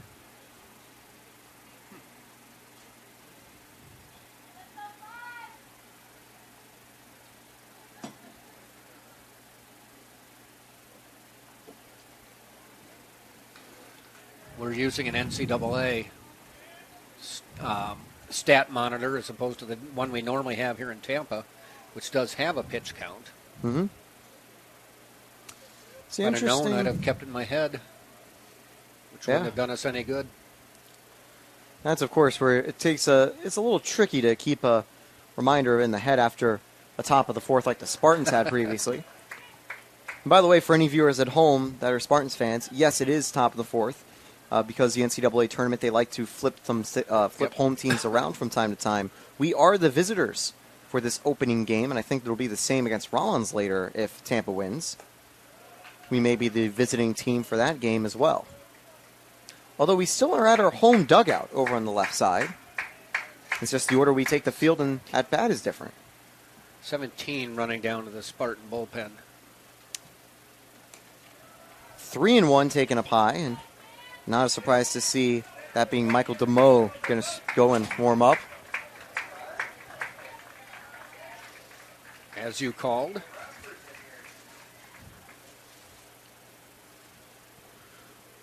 And the bases are loaded.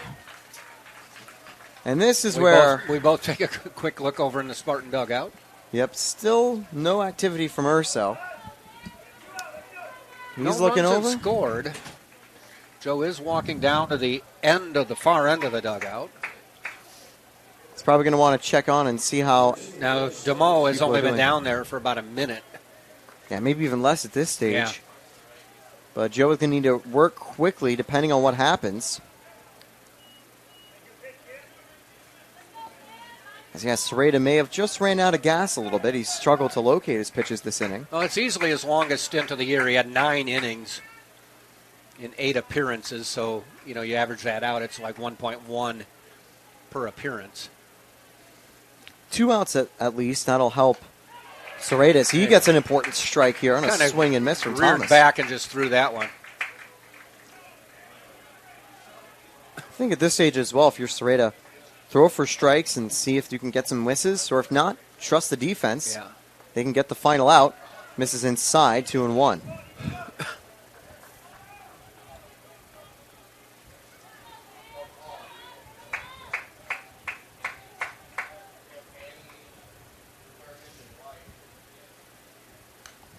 Fouled back, and the count goes 2-2. Sereda needs one more strike to get out of the jam. It would probably finish his performance today as well. Yeah, I'd say at this point, just dare them to hit the ball. Yeah. Just get it in the zone and see what happens.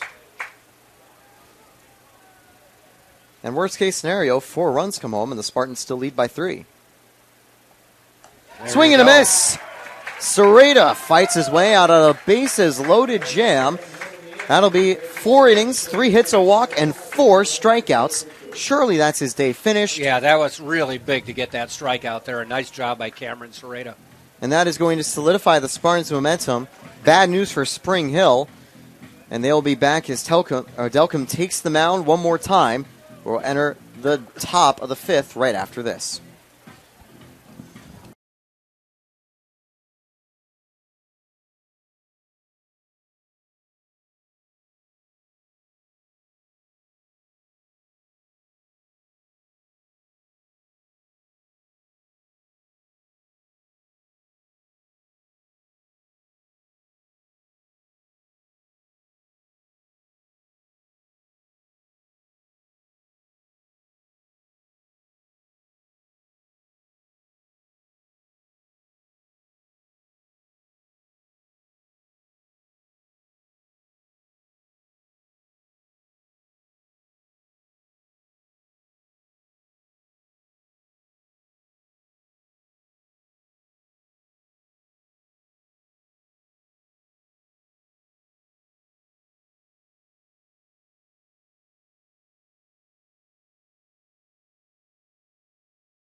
Delcom on the mound.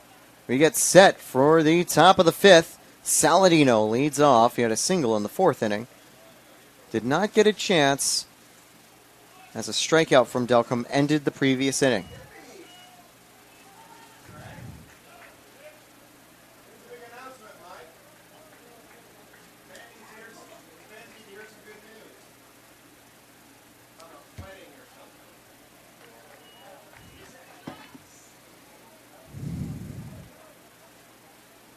Two 2-0 quickly to Saladino.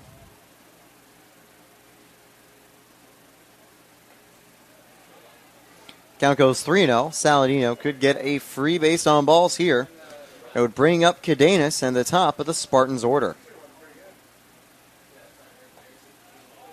Ball 4. 4 straight to put Saladino aboard, and here comes Jose Cadenas. I wonder if they'll have Cadenas bunt. Just try to put a runner in scoring position. They might do a few other things too.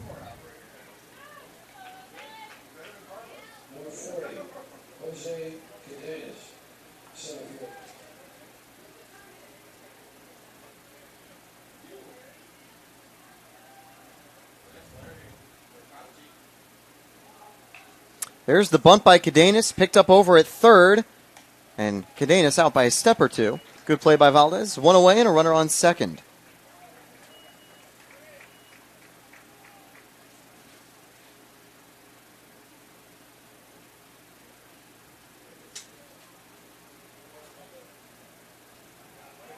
That'll bring up Jordan Lala.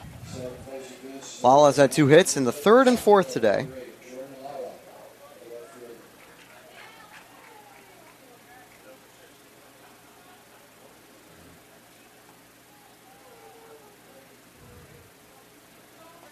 Strike one taken.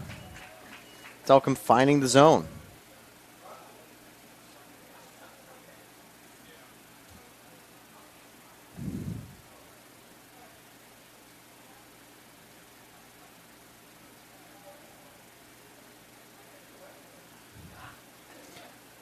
Well outside, the count goes 1-1 for Jordan Lala.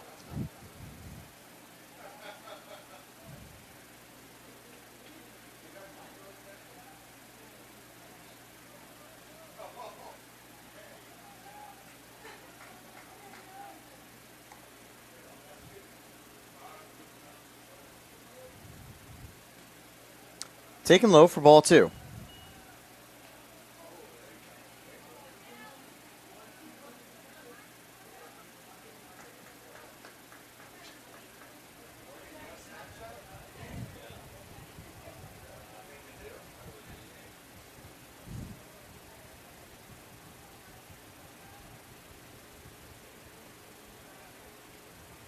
Delcom steps off the mound, just has to fake the throw to second to make sure he's not called for a balk. And while, of course, the NCAA does have the pitch clock rule, they actually don't have the disengagement rule that the MLB has. So the count goes 2-2 now for Lala.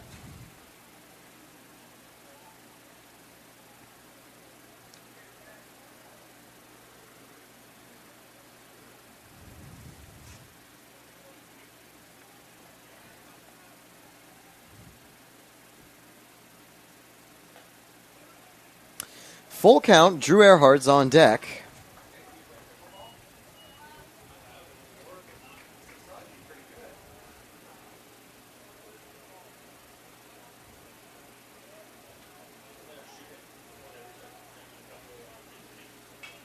Lala fouls this one away, and we'll go again with a full count. Runner in scoring position. Tampa's a chance to try to take their 8th run of the ball game and extend their lead.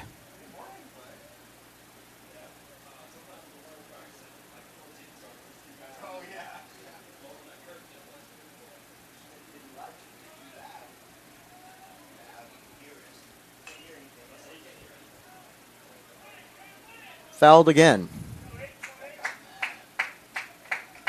The entirety of the Spartan order has had hits today. Lala, Nunez, and Garavito have had multiple hits. Oh yeah, and Cumbo as well.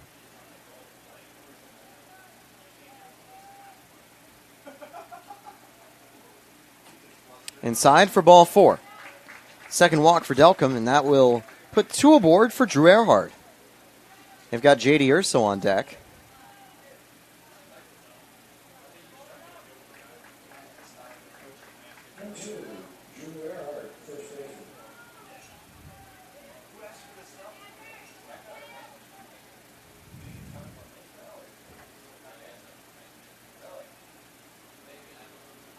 Taken low for ball 1. Earhart grounded out into a double play in the 4th inning.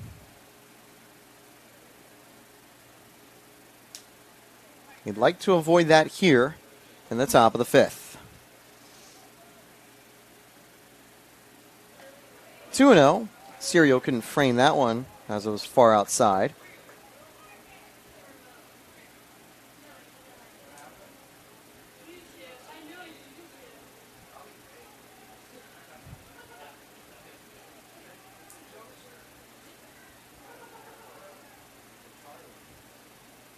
Taken low for ball 3 now.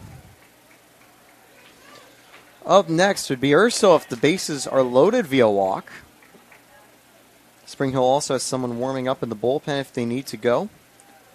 Delcom went some distance on Thursday, but of course he's probably full stamina for today's game. Strike 1 in that low corner. It's close to being a ball.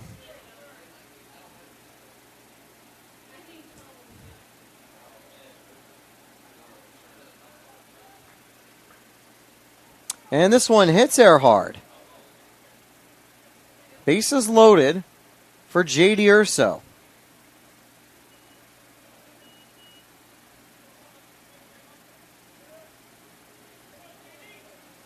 With 1 away, this is a pretty dangerous spot.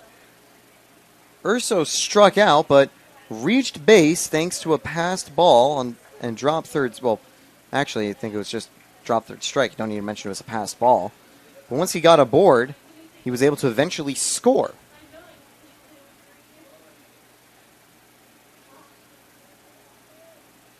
He's 1 for 3 with the bases loaded.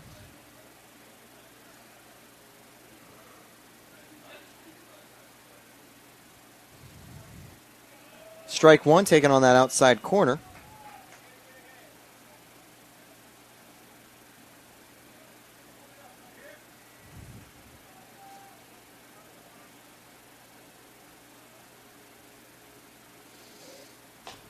Taken up high for ball 1.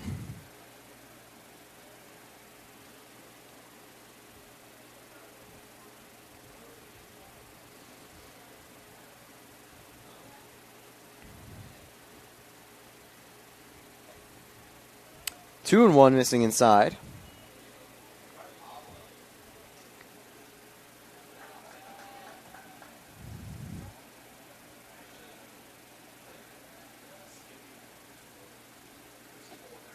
Strike 2 taken.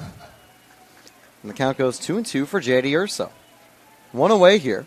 They have Cumbo on deck.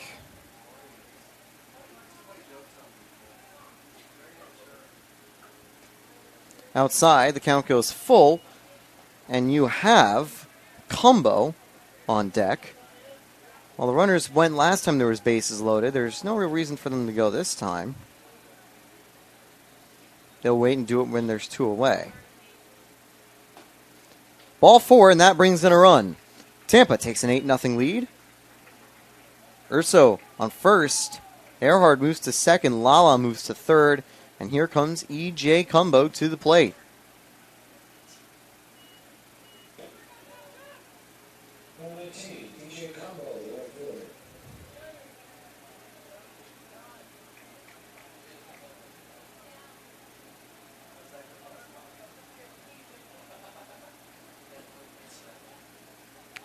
Ball 1.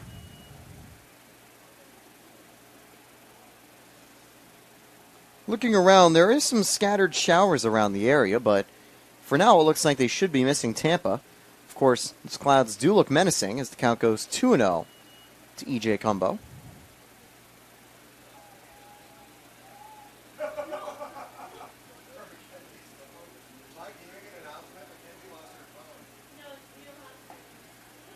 Taken for strike 1.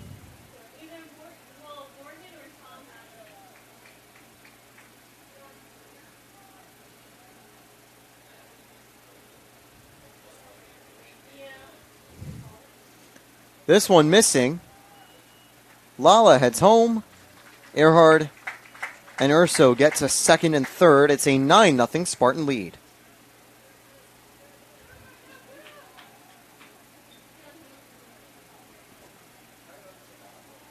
That opens up a free base at least. It would bring up Nunez on deck.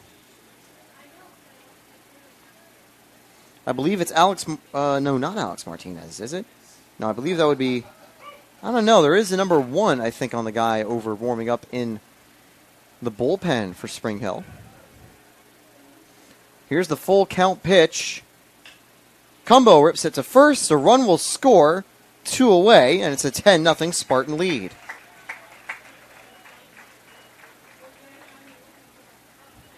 Urso gets to third. Earhart comes home. That's an RBI on the ground out for Cumbo. Here comes Anthony Nunez. Delcom just needs one more out to get out of the inning and send it to the bottom of the fifth. Would probably bring in Michael DeMoe, I'd imagine, for the Spartans. It went over to the bullpen last time out. See what the switch-hitting third baseman can do. He had a home run and a single, but just need a double and triple for the cycle. First pitch taken for strike 1. No activity now over at the Spring Hill bullpen. They're just waiting. He went, strike 2. Nunez felt he held up, and it was certainly close, but can't argue with City Hall. The call is the call. The 0-2. Drive deep to right center field. And that will go off the wall, and that will be a ground rule double. Nunez now just needs a triple for the cycle, and actually that may be it for Delcom on the mound. That's his first hit he's given up, believe it or not. And they will be making a change. 11-0 Spartan lead, and we'll be right back as there's a change on the mound.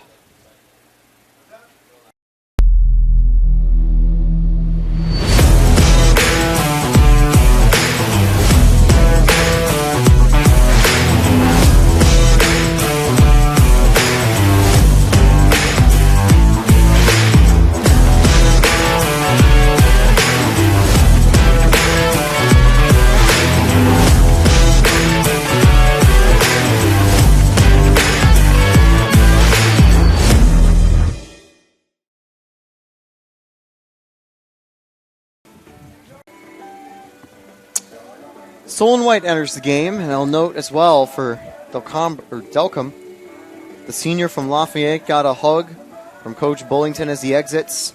In all likelihood, that was his last inning of college baseball. Congratulations on a great career, Delcom. And he gets some love from his teammates as well as he returns to the dugout.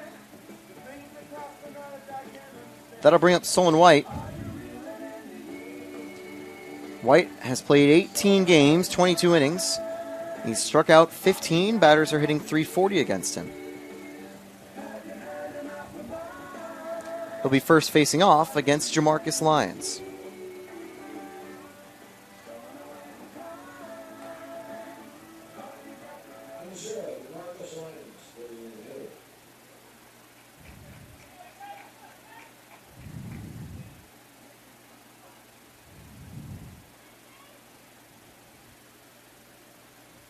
Nunez back at second. It was a ground rule double that scored J.D. Urso, and Tampa takes an 11-0 lead in the top of the fifth with 2 away. Misses up high, almost hitting Jamarcus Lyons. Just slipped, I think, on that slider. Lyons is 1 for 2 today. He also got on board with a walk in the fourth.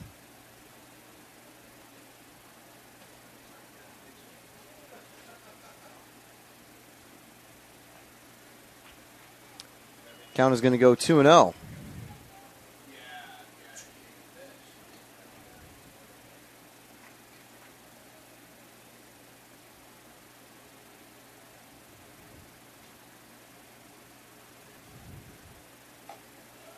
Swing and a miss. It's 2-1 now to Lions.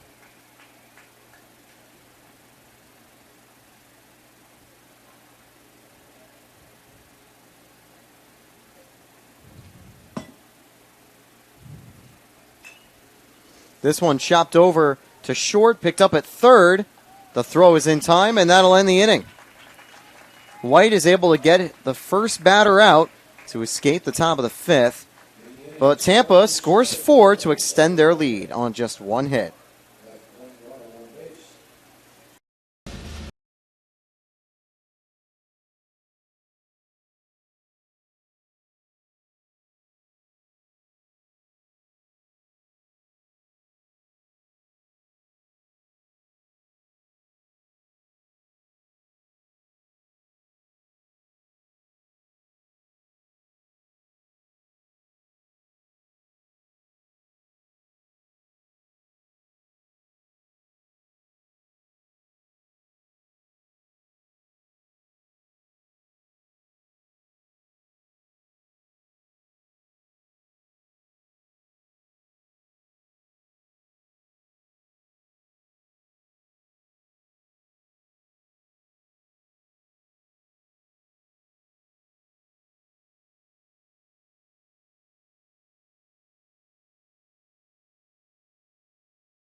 Michael DeMoe takes them out as Jack Ike rejoins me in the booth. And the good news, Tampa leads 11-0. It's raining out. Yeah, the bad news is it looks like the game might not be going that much longer. I'm not fully sure. But either way, I'm actually going to hop out to see if I can escape and go check up on something before I go. So I'll hand it over to you. Okay. But yeah. Okay.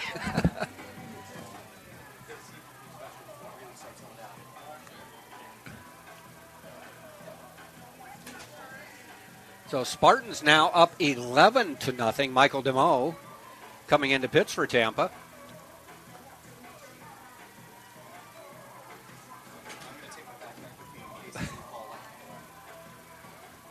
Started sprinkling, and now it's coming down a little harder. They're actually saying thunderstorms expected around 3 o'clock, which would be 20 minutes from now.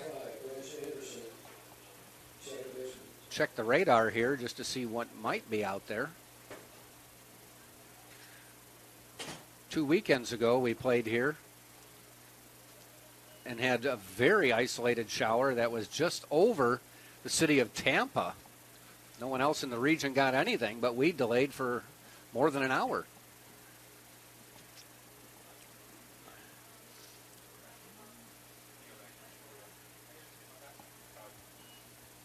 First batter is Anderson against Michael DeMoe.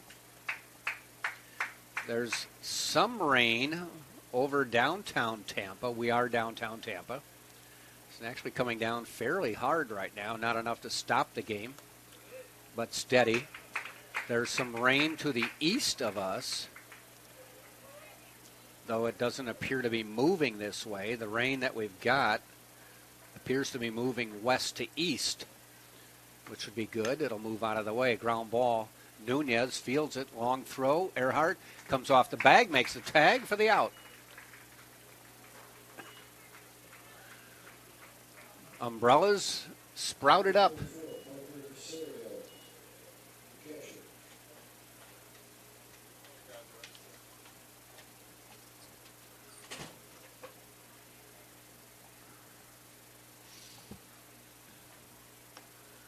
Little off-speed pitch by DeMoe for a strike. Now it's a very steady rain out here.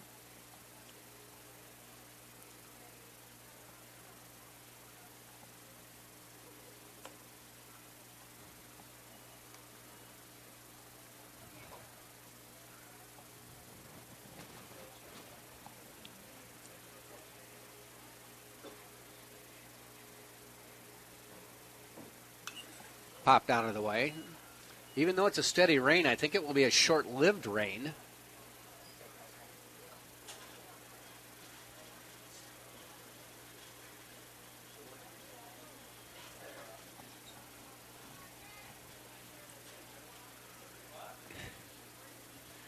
People now trying to scurry for position.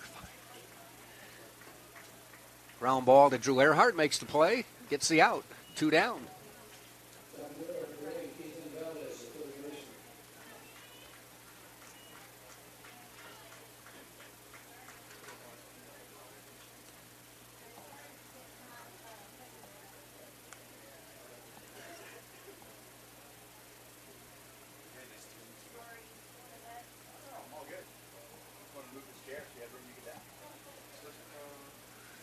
DeMo in the stretch. Nobody on, but relief pitchers oftentimes out of the stretch. First pitch, strike. This is Ethan Valdez, the leadoff hitter.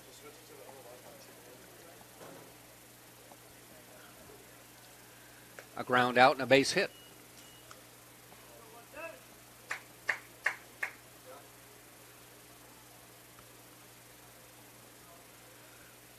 Wouldn't be surprised if after this third out is recorded, they do stop for a while, because that'll be 5 full innings.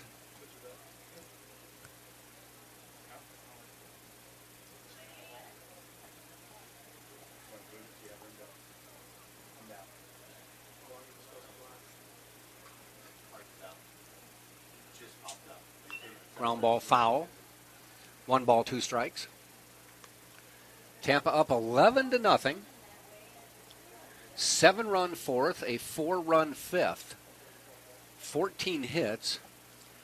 In that 7-run fourth, a first 7 batters of the inning got base hits.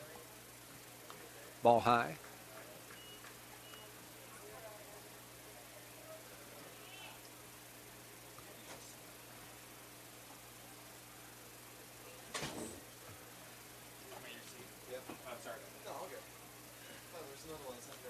Tap foul.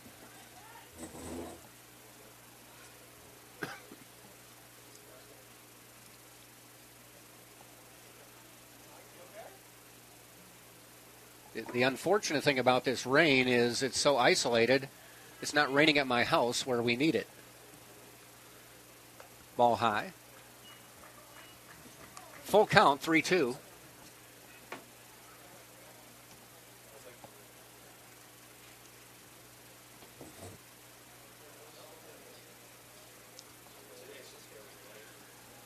And the 3-2 from DeMo.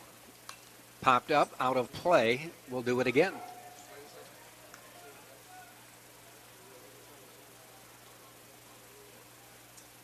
Well, we didn't jinx it, at least. We can say that. So, don't blame us for the rain. No, we sometimes mention, there could be inclement weather, but this actually kind of caught us off guard. It's going to be in. I'm telling you, it's going to be over quickly. Popped up. Should be playable.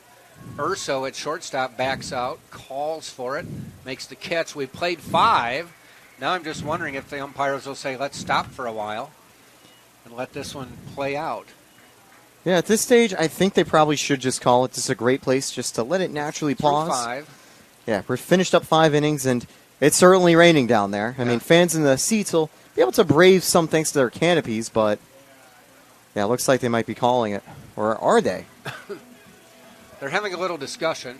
We'll take a break and let you know their decision when we come back right here on Tampa Spartans.tv. I am an NCAA student athlete. And I pledge to be a champion of unity on my team, on my campus, and in my community. I pledge to embrace differences and strive for inclusion and collaboration. I pledge to stand against racism, hate, and discrimination. I pledge to strive for love, care, and forgiveness. I pledge to stand against silence, deceit, and obscurity. I pledge to strive for dialogue, truth, and understanding. I pledge to stand against fear and doubt. I pledge to strive for trust and belief in one another. I pledge to stand against complacency and stagnancy. I pledge to strive for change and growth. I commit to supporting my fellow student athletes in all circumstances that impact them. I commit to both choosing unity personally and encouraging it for all. I pledge these things because we are stronger together. United as one.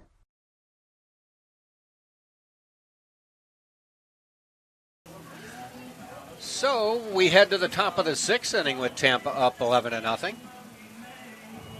Yeah, apparently looks like we are going to continue. Yeah. And yeah, Tampa has been doing really well. Thank you, Jack, for tagging me back in. Whew, but yeah, I was unscathed in the cage, so Yep, good job to come in from the bullpen and keep a clean bottom half of the inning. And the first pitch here from Solon White misses. I definitely imagine being wet is going to impact the motions for these pitchers. It's going to impact the swings for the hitters. Going to impact the fielders because it is not a very friendly rainstorm out there on the field. Even with an umbrella, I was starting to get a bit wet. Goes low for ball 2 here. Garavito has been replaced by Danny Gutcher. Garavito had a solid day at the plate. He went 2 for 3. Gutcher will make his first appearance behind the plate today. And it'll be 3-0 for Gutcher. One of the nice things with Tampa is they have the two-headed catchers. You don't lose much no matter which way you go. They can always bring in a new catcher late if the other one hasn't been doing so well. It's time to see if that can change the tide. More often than not this season, we've seen Garavito fill in at DH, Gutcher at catcher, or vice versa, depending on how Urso's felt like. Although recently, Lyons has really solidified himself as the team's DH, as this one's fouled back. 3-1 for Gutcher. At least the fans here at the stadium are shielded by the canopies up top. To a degree. Also protected by foul balls. Some of them are able to... some of the umbrellas here getting pounded with rain dripping off the canopies. Yep. It's certainly a little bit better than out in the open, as a few people are. Gutcher gets a leadoff walk on the 3-2 count. I saw Dalton Ross over there by one of the merch stands with some of the people. Is he signing autographs, doing selfies? Potentially. But we'll see more active when it comes to the second game today, as Tampa holds on to the 11-run lead. Here comes Saladino.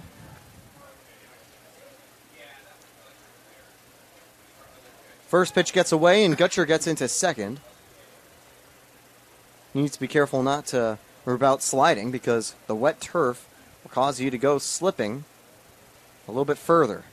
You know, we had that mentioned earlier, last time we had a rain delay here. Yep, Joe Urso pointed out the fact that you will slide further, so hold on to that bag. The good news is, at least, with the turf, you actually do deal with the rain a little bit better. Yeah, the field stays playable for longer. Yes. And dries out a little bit faster. Line drive, and that probably scores a run. If that's fair, no, it's not. Foul. It's close, but I think it just went over the line. Didn't kick up chalk. Mm-hmm.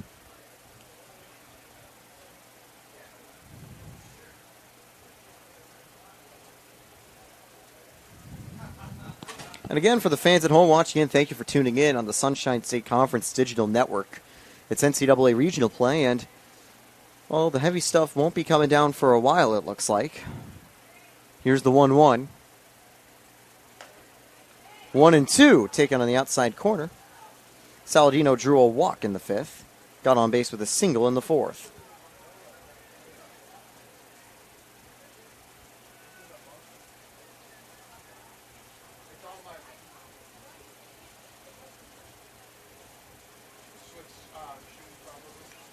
Fouled away, and we'll go again with the 1-2 count.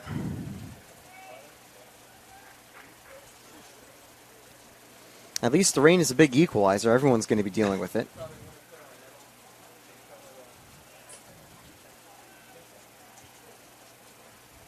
I think it is diminishing a little bit. Yeah, it certainly looks a little less heavy than it was about a minute ago.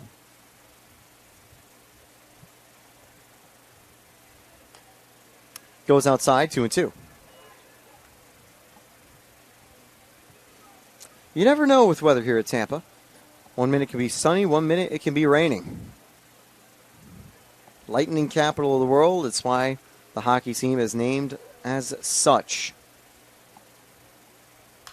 Fouled away, and the count stays 2-2. But possibly the sunshine capital of the world, so the name Rays. Yep. Rainbows probably too with all the rainstorms. Yeah.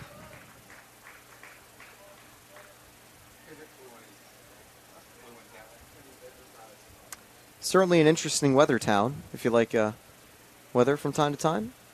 Always a nice place to check out. Fouled away as Saladino is able to keep alive in the at-bat here against Solon White.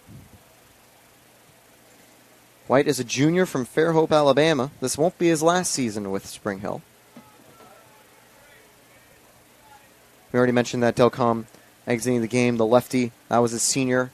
It's his senior year. It was likely his final time he gets to take the mound. Got a hug from Bullington on his way out. And ball 3, the count goes full. On deck is Jose Cadenas. What would really be funny is a bunt here in these wet conditions. I will say now it does look like it's clearing up a bit. Less visible rain out in the field. Here's the full count pitch. Strike 3. Saladino thought that was ball 4, but a late call, and he is out for the first of the inning.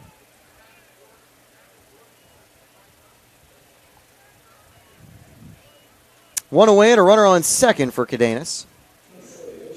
Here in the top of the 6th. Tough luck there for Saladino. It was a really tough pitch to call.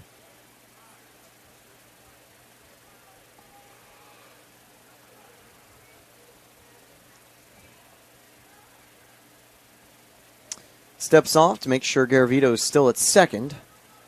Stats broadcast didn't see the play, I think, via the rain when he got to second on the passed ball. Cadenas has a sacrifice and an RBI today. He's 1 for 2.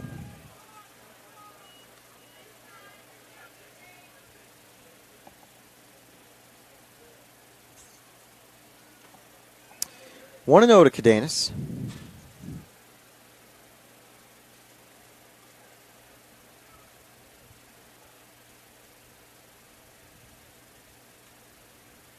Two 2-0. This one missing outside.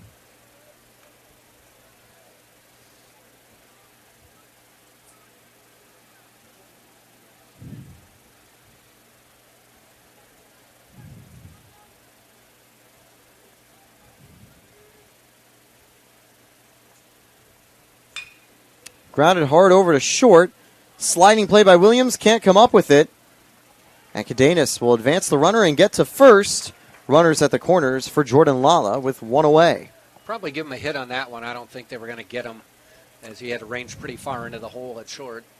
Yeah, I agree. Certainly made a good play just to keep it in front of him and not let Garavito try to score from second. Sorry, Gutcher to score from second. They actually forgot to even substitute him out on the stat page. Here comes Lala.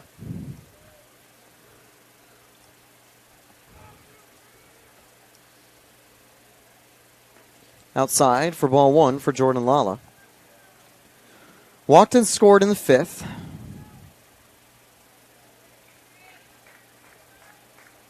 And that indeed is graded as the 15th hit of the game for the Spartans.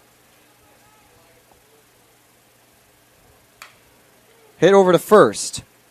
One away. There was no force out at second, and Cadenas is in safely. Lala records an RBI, and it's a 12-0 Spartan lead. Their scoring streak continues. 2 outs, a runner on second for Drew Earhart.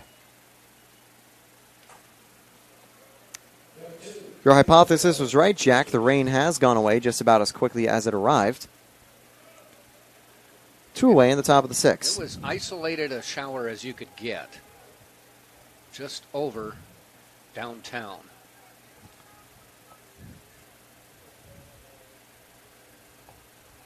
Strike 1 taken.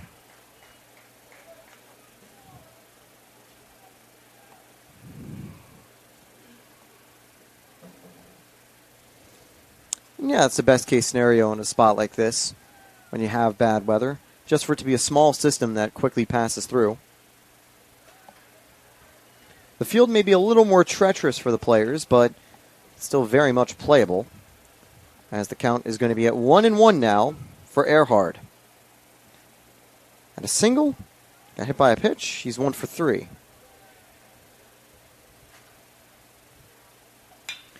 That's ripped through left field.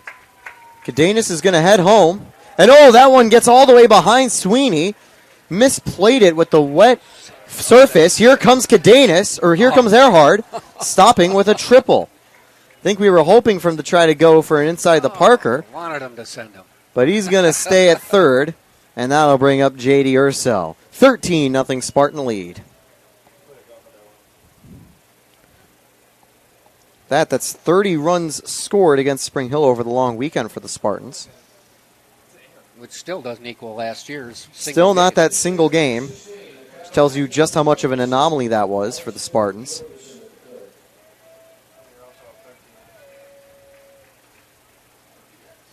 Spring Hill is going to try to get a new ball, maybe one they say that hopefully is drier. But the sun's now shining on the field. The rain has gone away. Now will be how long these slippery conditions will continue to persist. Urso with a walk and a double. He's 1 for 3. He's gotten on base 3 times. His strikeout was a passed ball that he later scored from. Strike 1 taken. And actually, I'm wrong. It's McAllister who's come on as a pinch hitter. He's going to start making changes. Looks like the next batter. Yeah, it's going to be pinch hitter as well. Palma is going to enter as a pinch hitter too. Tampa going to rest their starters, and that's certainly a good idea. If Tampa holds on to the victory, they play Rollins later tonight.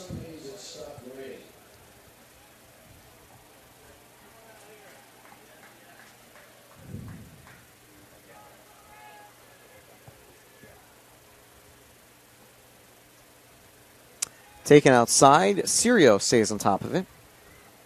1-2.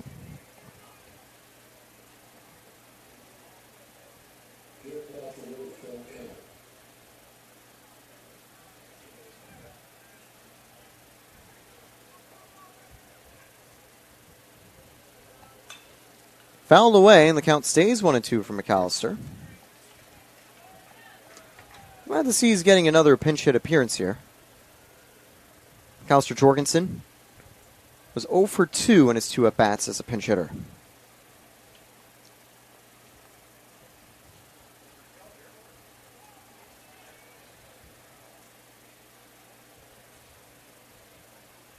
Oh. Oof, just missing up high. Almost hit McAllister Jorgensen. Count will go 2-2.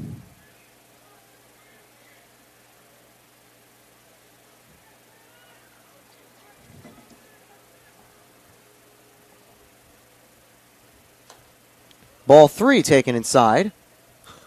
Quick throw from Sirio to make sure Earhart isn't dilly-dallying on the base path. He's back safe.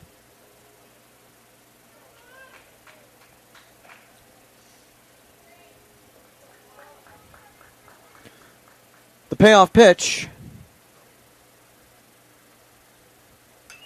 Jorgensen, a line drive.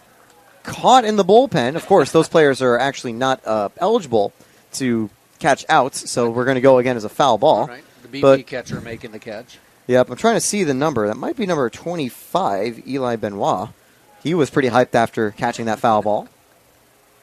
We'll go again with a full count pitch. Swing and a miss. Sloan White gets a second strikeout to get out of the inning. Tampa scores 2 runs on 2 hits and an error. That error, of course, was in left field thanks to the slippery conditions. And Tampa leads 13-0 as we enter the bottom half of the inning.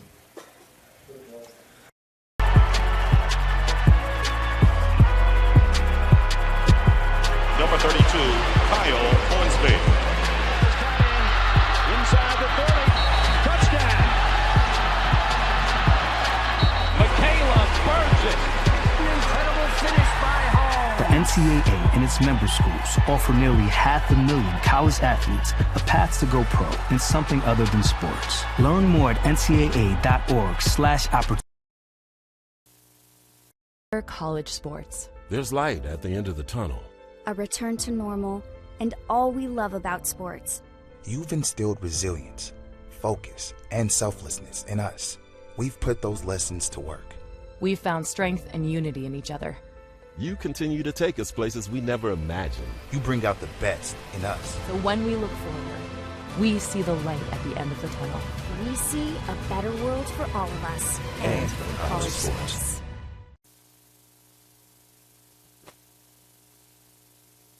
Takes the mound again, and we are ready to get underway in the bottom of the 6th. We had some showers throughout the bottom of the 5th and top of the 6th, but thankfully they've cleared away. We're all good to play ball. Hopefully it stays dry for the rest of the day. The field should eventually clear up. Taylor Storthy alongside Jack Ike. It's going to be Ragona leading off. The lefty, and lefty. It looks due like up. McAllister Jorgensen has gone to third, Anthony Nunez to short. Yeah, interesting to see that change being made. Palma is also out in right field at the moment.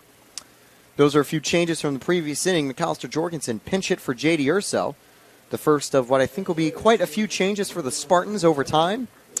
They want to rest some of their starters for a potential later game today. And while the Spartans are in the lead here, again, there's still time for Spring Hill to get on the board.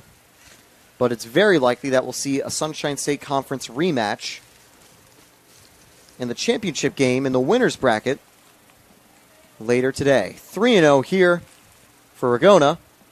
That's a 4-pitch walk. Second walk of the ball game for Spring Hill.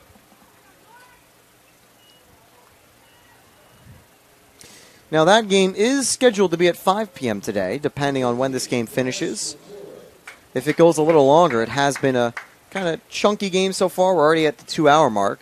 We could see it delayed maybe by 10 to 15 minutes. But unless there is a serious weather delay or anything, I don't think we're going to stray too far from that starting time.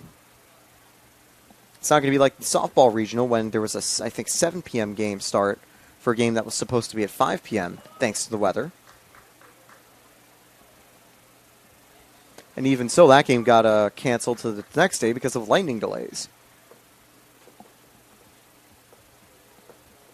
The drive home, I had to battle through a thunderstorm, so that's always a lot of fun. Strike 2 taken, and DeMo's quickly worked himself back into this at bat here. McClure is 0 for 2 today with a ground out and strikeout looking. And I think some rain has started to come back again. A sun shower now. And that is going to be the first base hit DeMo's conceded. On top of it is Cadenas. 2-1, no one out. Well, this is an even better spot to maybe accidentally concede a run or two if you're the Spartans. Because the lead is so stable. All you need is for DeMo to get some outs. If he concedes a run, 2, maybe even 3, there's no big deal. That'll bring up Williams. Another lefty. Ball 1 inside.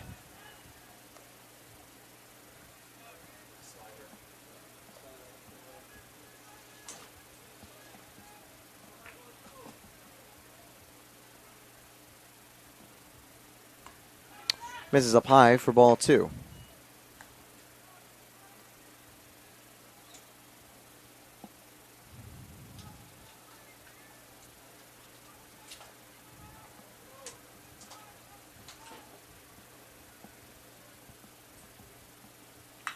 Swinging a drive, deep right field.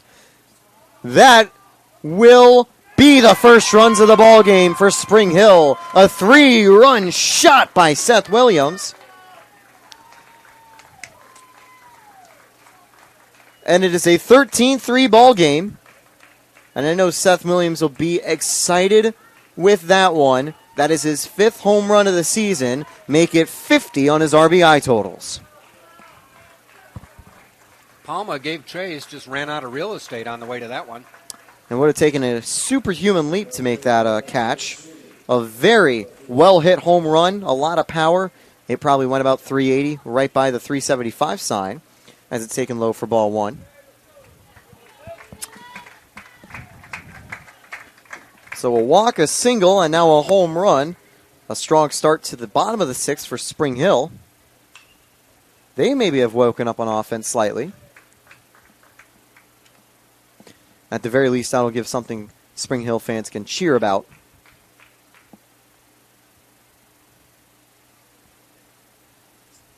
As we continue here in the elimination bracket. 1-1.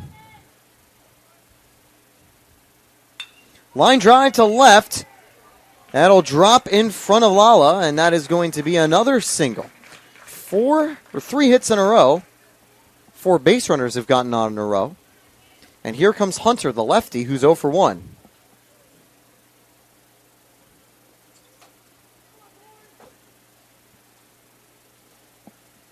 In a normal spot like this, you'd see probably Militello maybe come out, try to settle DeMo down. But In a game like this, he's probably just giving him a thumbs up saying, hey, keep pitching, and eventually they'll go to the defense. Keeping an eye to see if anybody was going to trot down to the bullpen. I haven't seen anyone. I haven't seen anyone yet. Wouldn't be surprised if someone came down eventually. Strike one's taken.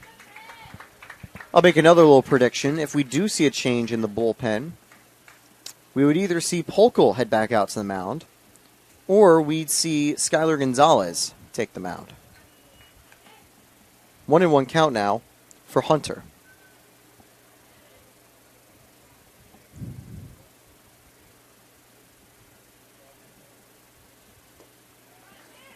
Ball 2 taken low.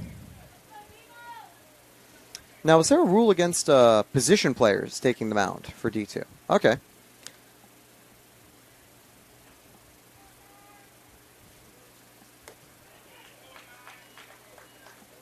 Well, sometimes in the major leagues, and I know over the summer one time, I've seen a couple times position players taking the mound.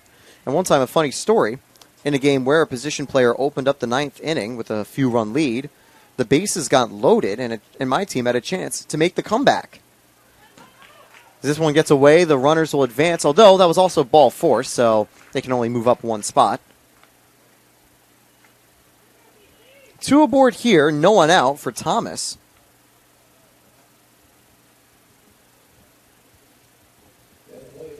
Demoed a good first inning, and now we're going to see Militello heading to the mound. Just, I think, a little confidence-regaining talk here for Michael Demoe. Still raining slightly at the field. We've seen some umbrellas back out. I'll say, Jack, I've gotten very unlucky with the weather this year. Last year for softball, I could count the amount of times on my bare hand that I've had rain delays. This year, I probably still can count with my hands, but it's noticeably more. Also had quite a few lightning delays for soccer this year. Those weren't fun. Well, we're getting into the Tampa rainy season. Hurricane season right around the corner, too. Yeah, June 1st. Though these last 2 rain showers we've had this weekend and 2 weekends ago, were right over downtown Tampa. Right. Just an unlucky spot to be in here. Yeah. At least we're not over at West Florida, where they had their pretty much entire first day rained out.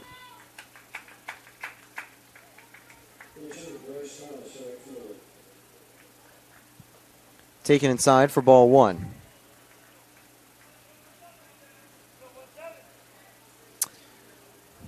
As we continue here, I'm actually going to take a quick look over at that regional across the state.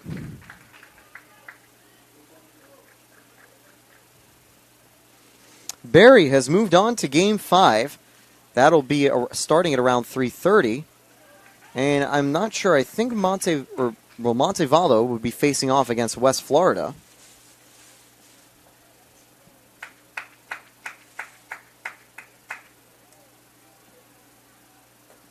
Ball 4, and that'll load the bases with no one out.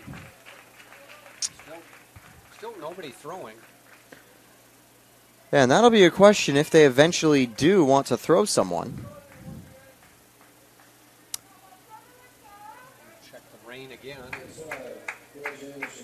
Just because there was nothing showing up doesn't mean nothing can spring up. Of course, and it's Florida. Anything can spring up. And we have started raining at a higher rate again as this first pitch is taken. This is probably where you definitely want someone warming up in the bullpen. Bases are now loaded with no one out. This actually would put Spring Hill within closing distance somewhat. And again, it's just a little system that has sprung up. We're at the southern end of this system. And it should move in and out fairly quickly. But then again, it doesn't mean something else won't spring up at some point. Exactly. And the good news is these look to be just showers rather than any thunder. Right. That's, of course, if there's lightning anywhere within the area. The Thorgard alarm will go off, and we have to take the breather. Looks like it's from downtown Tampa, where we are, heading north, out toward Busch Gardens, northeast of here. Well, it's Saturday. I know maybe some people are enjoying a first day of summer break, maybe at Busch Gardens. That day might be a little bit dampened. By the way, I did that on Monday, first day of summer break for my daughter. Have fun. Went to Busch Gardens. I need to go to Busch Gardens someday. It was fun. 2-2. Maybe a kid. Gets away, and the count will go full. Gutcher, however, stays with it. No shot there for Sweeney to try to score. Bases loaded, full count in the bottom of the 6th. Could be a big at-bat here. If you're DeMo, you just have to trust yourself and throw a strike. Hopefully the rain won't be impacting him. Ball 4, just missing. Did he go? No. The check over at first. The first baseman umpire wasn't even responding. That walks in a run, and it's a 13-4 ball game with the bases loaded.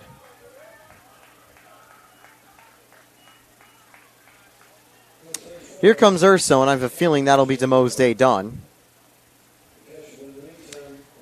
I don't think he should beat himself too much over it.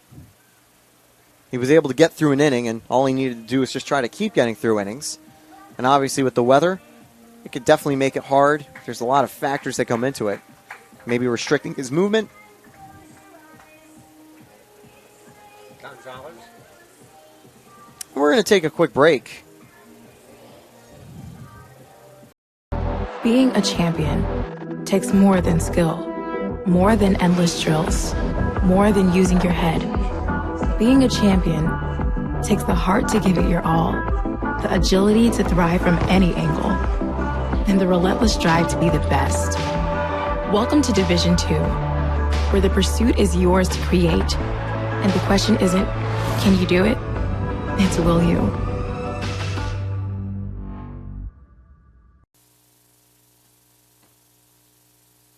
Tyler Gonzalez takes the mound. I had a feeling it would be him coming in from the bullpen. He's going to inherit bases loaded and no one out. All these runners are owned by Michael DeMo. Spring Hill was able to score all 4 of them, including current batter. They'd still be trailing by 5. That's how good the Spartans have been at the plate today. But certainly, if you're Spring Hill, you're fancying your chances to try to make this a more competitive ball game. Gonzalez, this will be his 13th appearance of the year. He started 5, has a 3-0 record, 27 and a third innings pitched, 30 hits, 24 runs, 19 of them earned, walked 20, struck out 31. This is what you're paid to do. Well, not paid to do, but this is what you sign up to do, is come in situations that are not all that forgiving. Yep, that will certainly be the case here.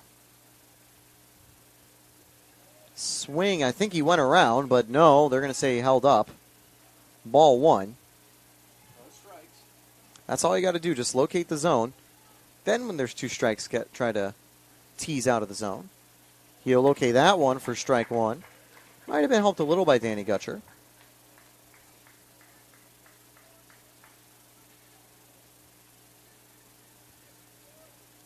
Yeah, looking at the Thorgard map, it is just a little system that's around the University of Tampa and downtown Tampa.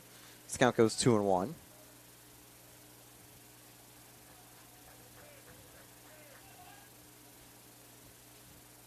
And it only really formed about an hour ago. That one lined. It'll be put up at third. They get 1. They get 2. It's a 13-5 ball game now as a run scores for Spring Hill. But Skylar Gonzalez will draw a double play. That seemed to jump off the bat and then just never went anywhere. Yeah. Jorgensen cut it off at third. Turn 2. And a good play there by Jorgensen to make it 5-4-3. That'll bring up Valdez, the lefty. Taken low for ball 1.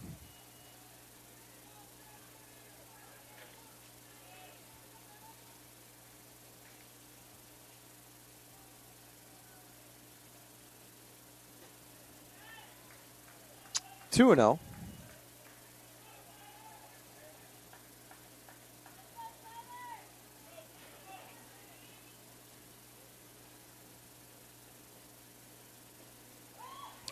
And strike 1 taken here. The outfielders are as shallow as I think I've ever seen them. Yeah, they're just looking for any blooper here. Just get on top of it. Sent deep to Lala, but that's going to go way out of play. Strike 2, the count goes 2-2.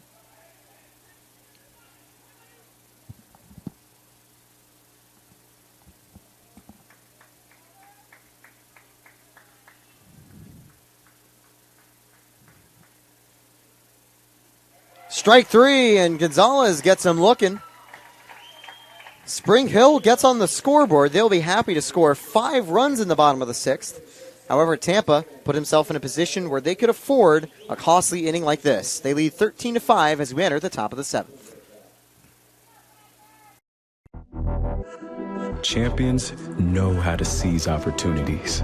When they see moments of greatness unfold right before their eyes, they push as hard as they possibly can, and then they push harder.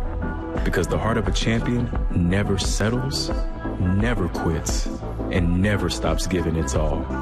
We are champions. We are Division II. We go big, we give it everything we've got, and we win. On the field, on our campuses, in our communities, for our causes, in our careers. We rise to become champions in everything we do. We are Division II, and there are no limits here. We make our time count. We set our own path. We become champions on our terms. It's time to up your game, because we're here to play and learn. But most importantly, we're here to discover ourselves, our vision, our heart, our drive, to achieve every goal we aim for, because we want to be champions at the highest level, life. At Division II, the opportunities are here. Are you ready?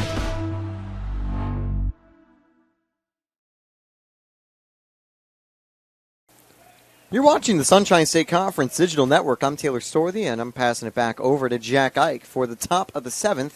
Spartans still hold on to a pretty safe lead, but Spring Hill had a pretty good bottom of the 6th. Last I left you doing play-by-play, it was 0-0. Yep. 18 runs have come home over the previous 3 innings. So, yeah, pretty different game as it was just, let me see, an hour ago. Maybe like an hour 10, actually. TJ Palma at the plate for Tampa came in as a right fielder for EJ Cumbo. Really, you have to have initials to play right field. Yeah, that's how Coach Ursa likes it.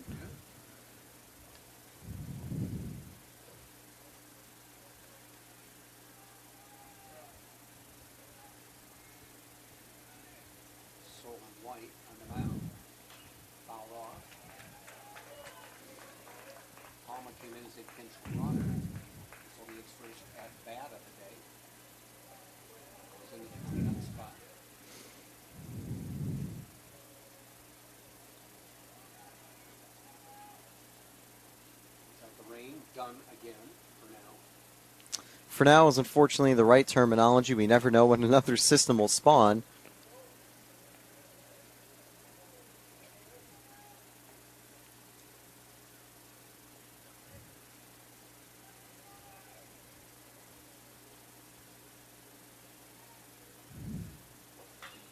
Fly ball heading out to left field, giving chase in foul territory and making a nice catch. Sweeney stayed with that one, had a lot of room. There's big foul territory down the line here. You won't see that in any major league park. Maybe Oakland still has that, but that's going to go by the way soon. Yeah, unfortunately, looks like they're set to move to Vegas within the coming seasons. Never could get a deal on a new stadium out there. Yeah, very complicated mess, unfortunately. City of Oakland losing another team. Stadium in disrepair.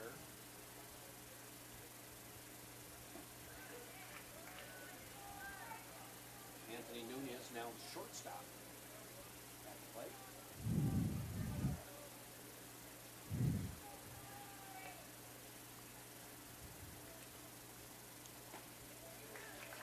Strike ball.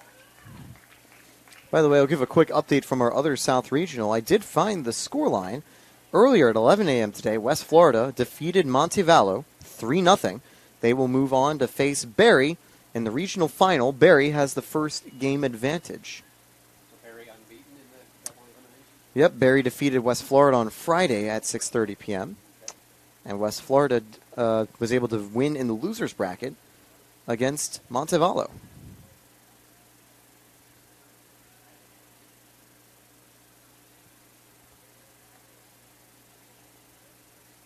A little bit low.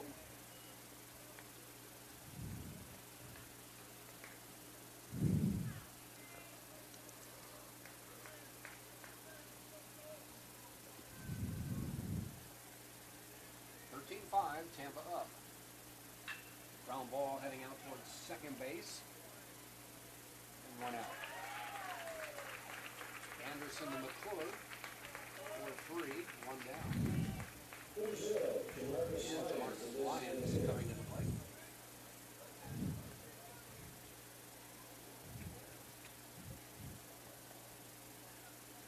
What Joe Urso wants now is pitchers to throw strikes, players to make plays, and get this one done.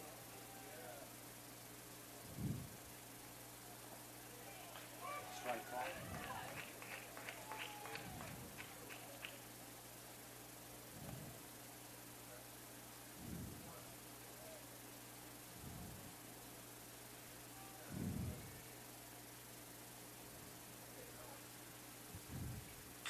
Ground ball foul. Joe Urso escorts the ball down the line.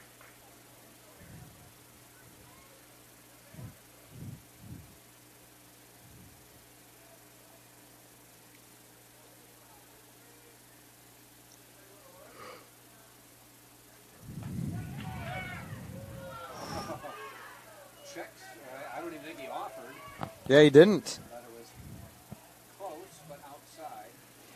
Yeah, I can't lie. That looked like a strike. Lives for another pitch. Let's see what happens. White, Elias pops it up. Straight up. McClure, first base, calling for it. Just inside fair territory. Inning is over. We've played 6.5, and it's still 13-5. Tampa on top of Spring Hill. I pledged. I am an NCAA student athlete. And I pledge to be a champion of unity on my team, on my campus, and in my community. I pledge to embrace differences and strive for inclusion and collaboration. I pledge to stand against racism, hate, and discrimination.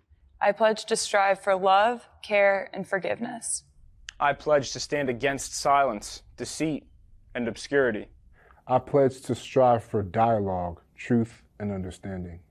I pledge to stand against fear and doubt. I pledge to strive for trust and belief in one another. I pledge to stand against complacency and stagnancy. I pledge to strive for change and growth. I commit to supporting my fellow student athletes in all circumstances that impact them. I commit to both choosing unity personally and encouraging it for all. I pledge these things because we are stronger together. United as one.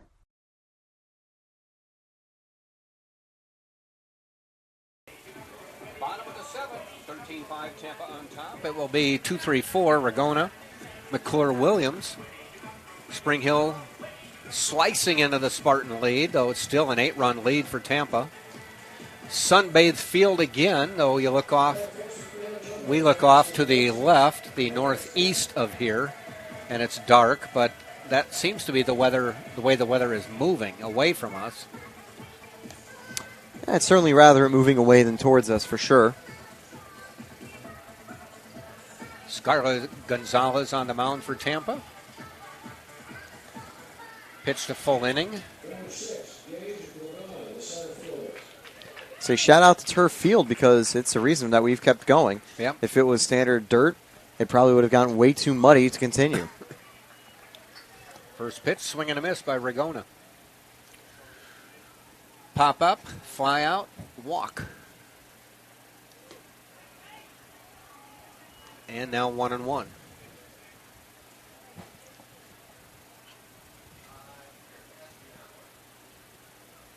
Ground ball, one hop, Saladino backhands it and kind of lobbed his throw over to Earhart, and it made it a close play at first. Yeah, I had plenty of time, but just a weaker throw. And that one had arc on it.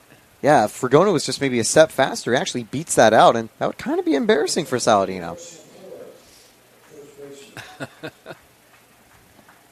There's not as much pressure for the players in the field, but I'm sure Joe Urso is going to say, hey, make sure you're getting the easy outs at least.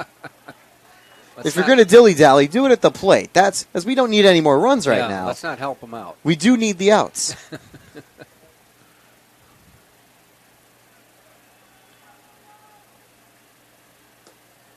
Just missing inside.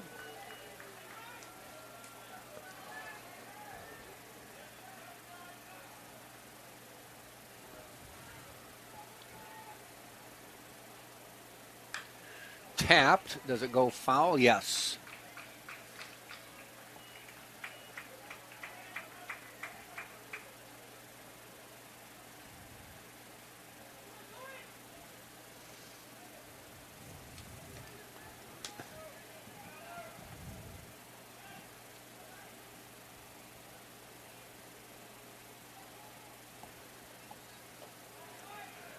Ball.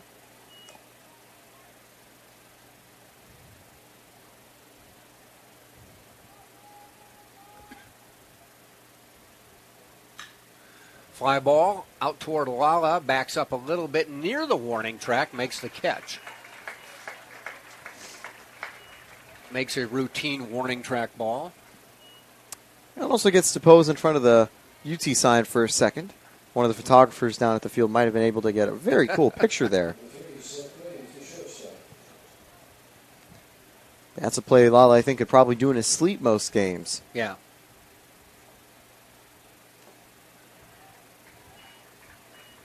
Good off-speed pitch there by Gonzalez to get ahead. This is Williams at the plate, who's grounded out, got hit and homered his last time up.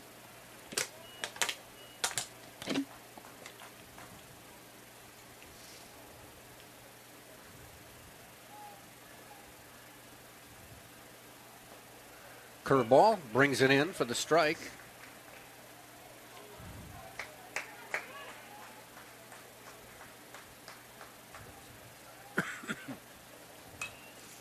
Popped up, foul.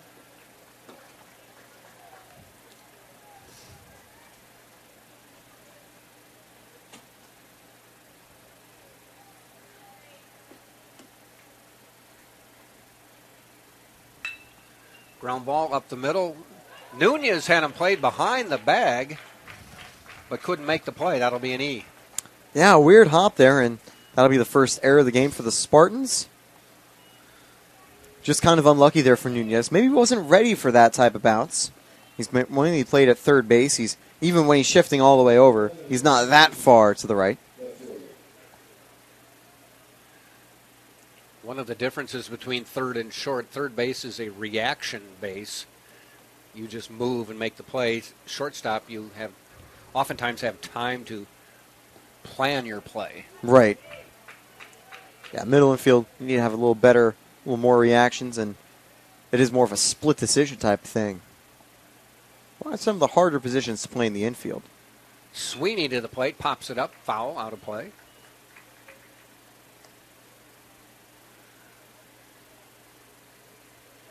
Spring Hill from Mobile, Alabama. Winning their first NCAA tournament game ever yesterday. As Taylor mentioned, moving up to NCAA Division II status about 5 years ago. Yep. And a big day for their program to get a win in tournament play. They're already doing great in the conference, but obviously their conference, they're a step back as a whole compared to other major things like the Gulf South Conference or the Sunshine State Conference. So it's great that they can really help elevate their conference's level of play by doing well in the NCAA tournament, even if this ultimately will turn out to be a second defeat to one of the best teams in the nation. There's a pop-up out of play. They're giving Chase. Earhart gives Chase, still staying with it, and he made the catch. Ends the inning. We played 7, still 13-5, Tampa on top. We'll be right back.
Top of the 8th inning we go. 13-5, Tampa on top.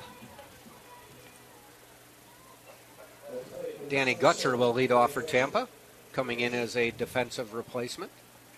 It's his second at bat. They actually forgot to record it the first time. That's right, he got on. He got on base. I think it may have been all the rain that kind of got in the way of all of that. Walked his first time up.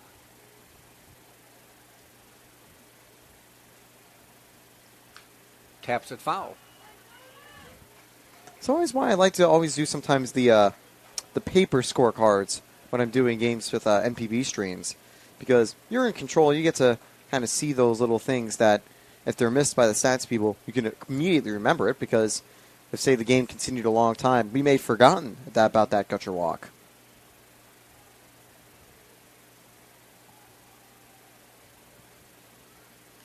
Bounces away, but no harm, no foul there. Nobody on.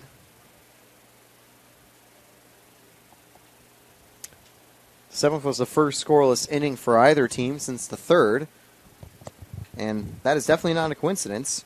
It is you, the defensive specialist, Jack.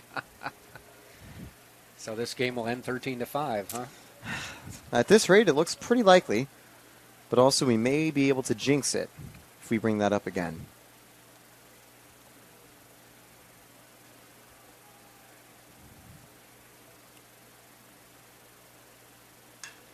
Ball hit out into center. That may be in the gap, going way back, off the wall.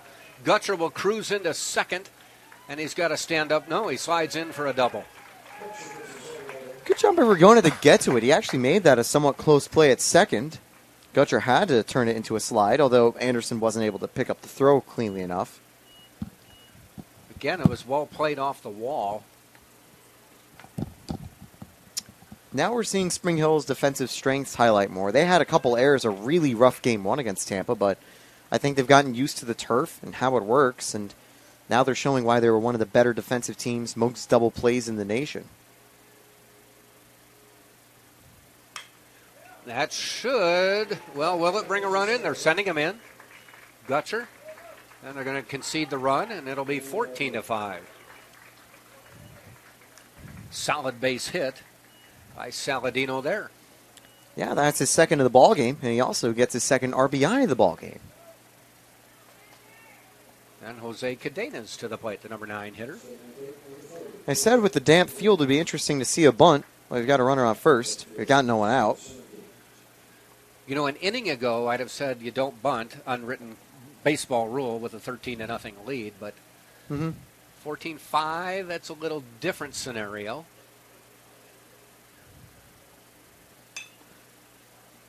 But Cadenas is swinging away.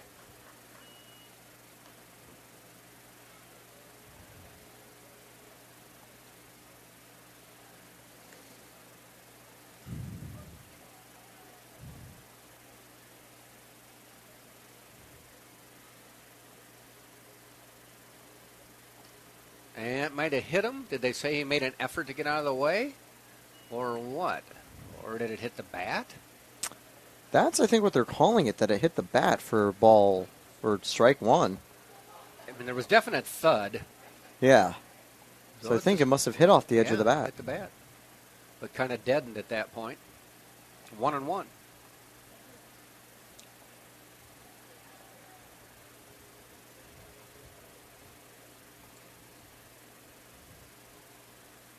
That one is high inside.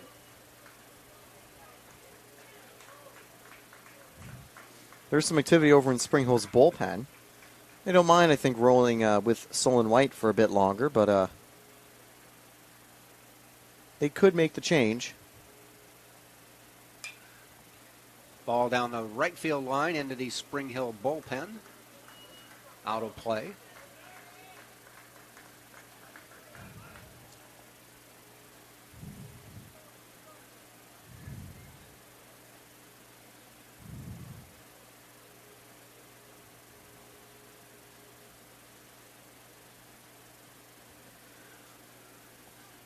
Two-two pitch. Way high and inside.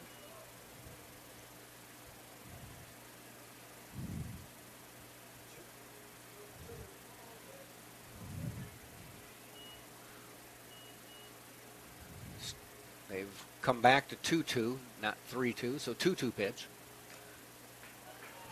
We'll do another 2-2 pitch.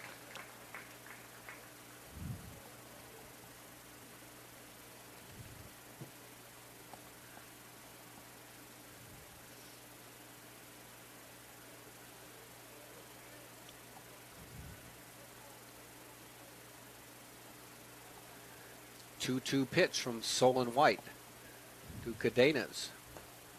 Missing outside. 3-2.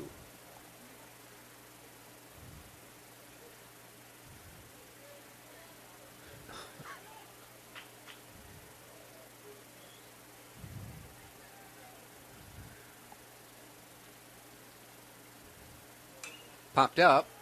Center field coming in quickly. Short second base going out. Making the catch is Anderson at second base.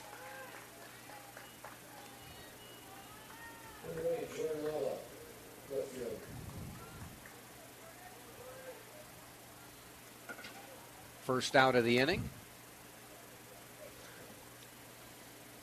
And Jordan Lala to the plate. I think we normally see the change for Lala and some of the others, but that 5-run inning, I think, has made us a little hesitant to do so. Exactly. Might be good news for Rollins. Those players get just a little bit more tired, but obviously they'll have enough in the tank for the final game coming up.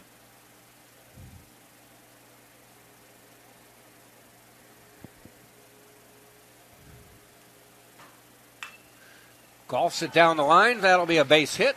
Runners will move up to second base and stay. Sharply hit ball. Just got under the glove of McClure. Drew Earhart strolls to the plate.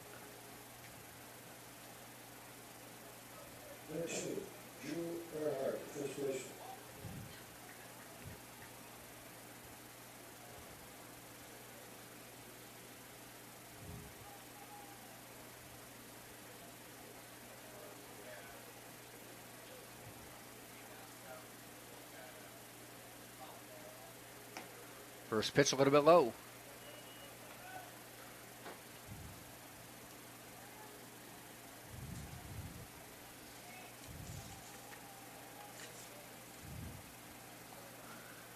Runners at first and second, one out. Top of the eighth, one run already in. 1-1 count to Drew Earhart.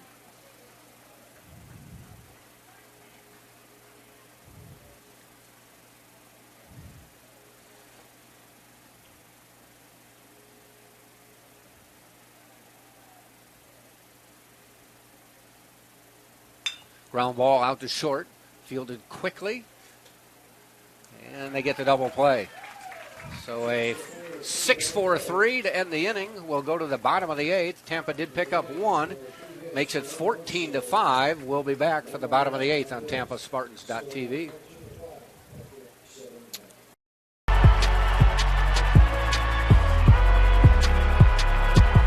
Number 32, Kyle Hornsby. Inside the 30. Touchdown. Michaela burns it. An incredible finish by Hall. The NCAA and its member schools offer nearly 500,000 college athletes a path to go pro in something other than sports. Learn more at ncaa.org/opportunity. At the bottom of the eighth inning, Tampa back up to a 9-run lead, 14-5 now. Spring Hill 6 outs away from ending the season.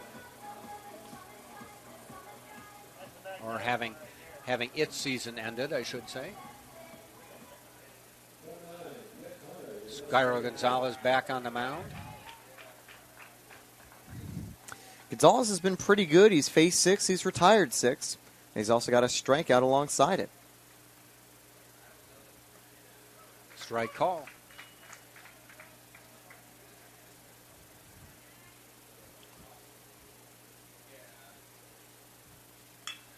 Oh, that one hit Gonzalez in the hip.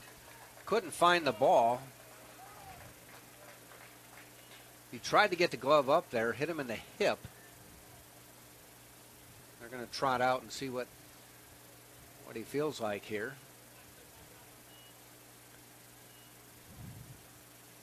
My guess is he'll be okay.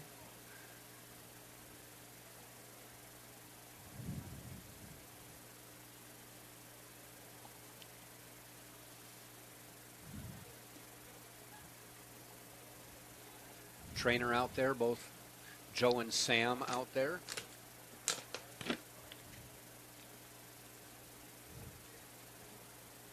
Maybe give him a couple pitches. Yeah, I think so.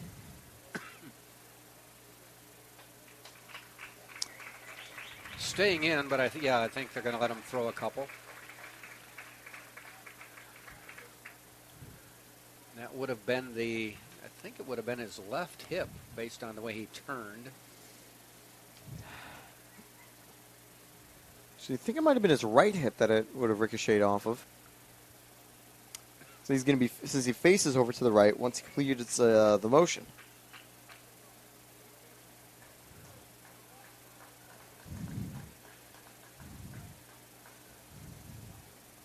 All right, Thomas to the plate. Man on.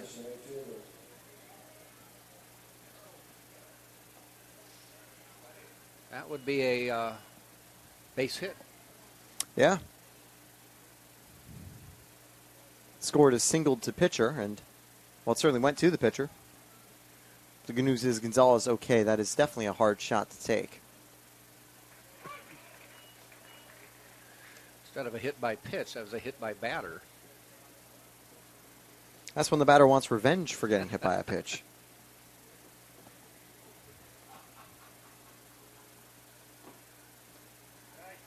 Nice pitch. You echo the sentiment of the crowd here.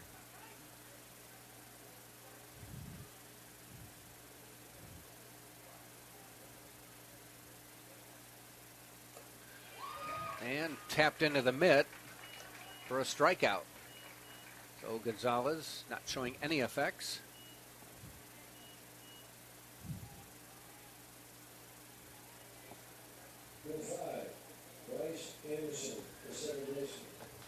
Anderson up for his fourth at-bat of the game, though his third, actually only his second official at-bat, has walked and sacrificed as a ground out.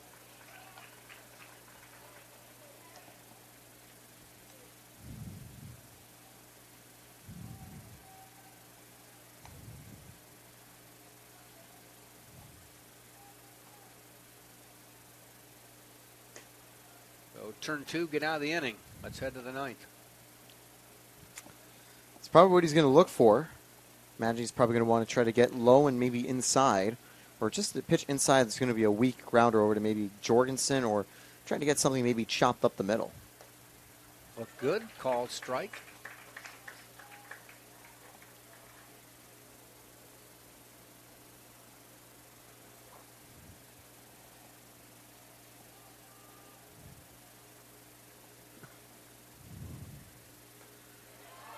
Call strike on the corner. Trying to glance over to see if I saw if Rollins had made it into the park yet. They may have found a high school field to take some hitting, some BP fielding. Yeah, we've got a high school field not too long away from here. High school is kind of local. May have also stayed inside, worried about the rain. But I imagine they'll be heading here soon. Ball up the middle, giving chase. It falls in for a hit. So a two-out base hit after two strikeouts puts runners at first and second.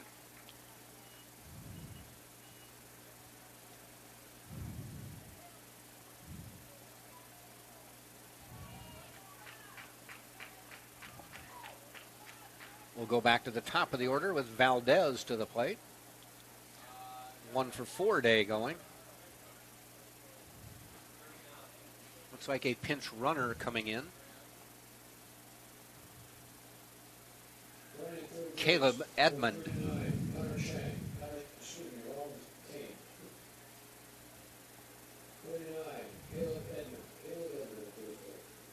Coming in as a pinch runner at first base. Interesting to see 49 because there isn't a 49 on the roster here. 39. 39, okay. Good to see the senior from Mobile get a game, though.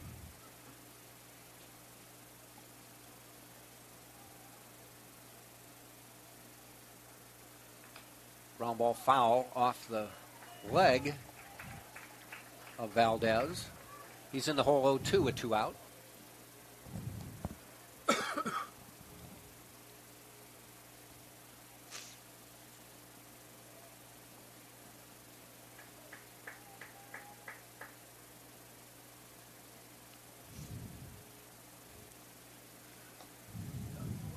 Plays with the outside corner, does not get the call, 1-2.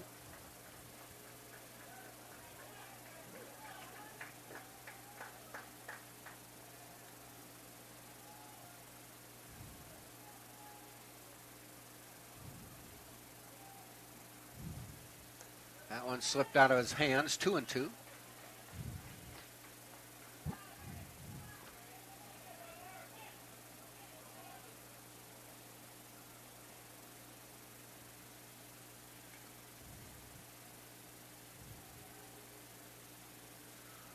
Two on the way. Ground ball up the middle. Nunez quickly across the Earhart. Inning is over. We will head to the 9th. We've had rain. We have had sun. We have had long balls. We have had small ball.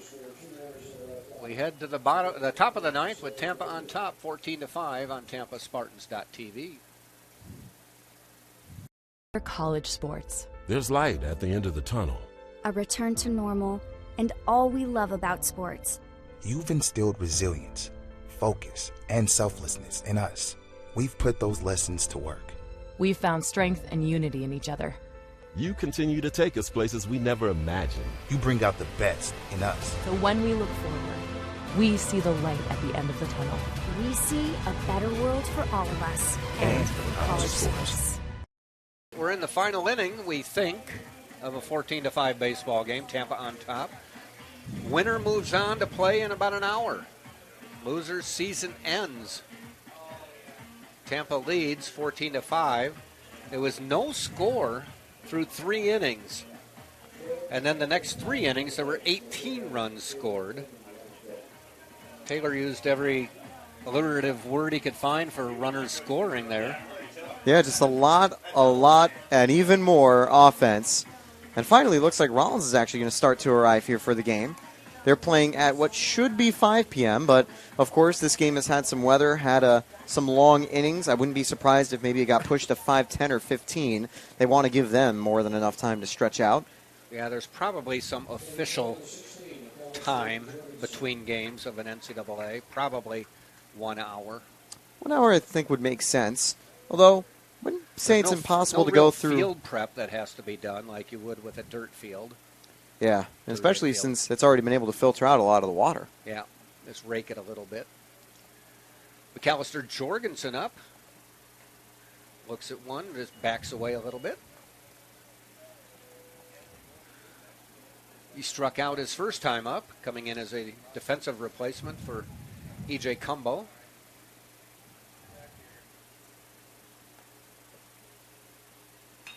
Taps that one out towards second base. Stumbles out of the batter's box, and a backhanded throw gets him at first. Check swing, ground out. But, you know, those watching are like, that's fine. That's an out. Let's keep moving. Yeah, because at this stage, all Tampa needs to do is get 3 outs before conceding 9 runs. Obviously, it's not impossible, but it's very likely the Spartans don't need to worry about getting a potential consolation goes run. To left field. Drifting over in fair territory and making the catch is Sweeney. 2 outs. Quick start. Looks like the junior from Fairhope may be able to finish the inning quickly. We'll bring Anthony Nunez to the plate.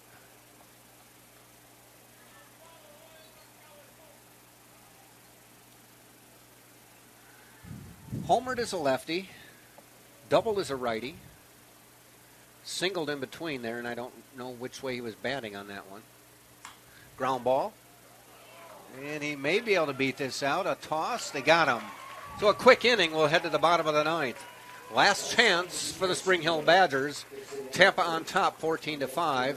Bottom of the ninth coming up on TampaSpartans.tv. Champions know how to seize opportunities. When they see moments of greatness unfold right before their eyes, they push as hard as they possibly can. And then they push harder. Because the heart of a champion never settles, never quits, and never stops giving its all. We are champions. We are Division II. We go big, we give it everything we've got, and we win. On the field, on our campuses, in our communities, for our causes, in our careers. We rise to become champions in everything we do. We are Division II, and there are no limits here. We make our time count. We set our own path. We become champions on our terms. It's time to up your game, because we're here to play and learn. But most importantly, we're here to discover ourselves, our vision, our heart, our drive, to achieve every goal we aim for, because we want to be champions at the highest level, life. At Division II, the opportunities are here. Are you ready?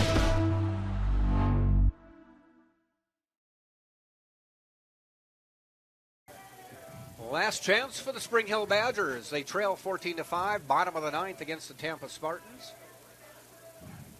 Double elimination NCAA tournament regional game.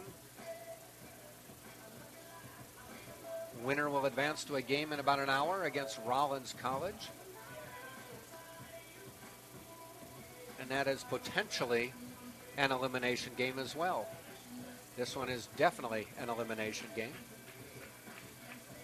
Tampa's mission this weekend, win 3. Yeah, that's definitely easier said than done. But they could get one right here. 3-game win streaks, not uncommon for this Tampa team.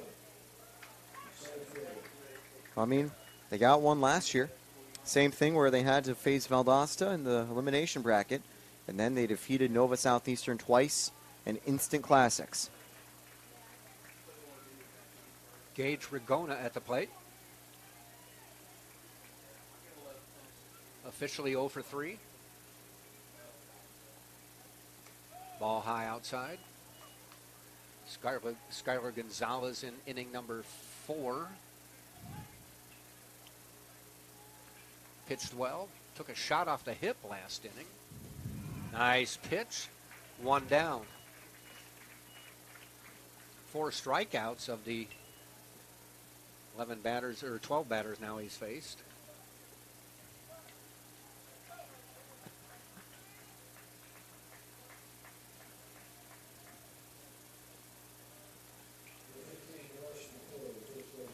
Nice curveball for a strike.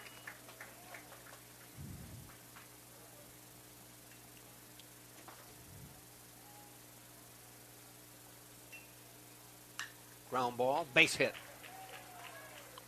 Solid single between first and second for McClure. And that will bring Williams to the plate. It's just a good hit there from McClure to split first and second.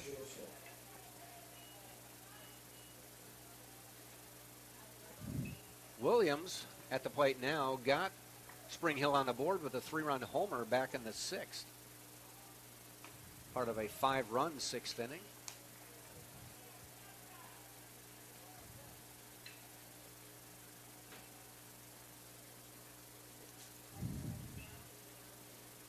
Popped up, heading out towards center field, backing up though Saladino just on the grass, and we're down to the last out.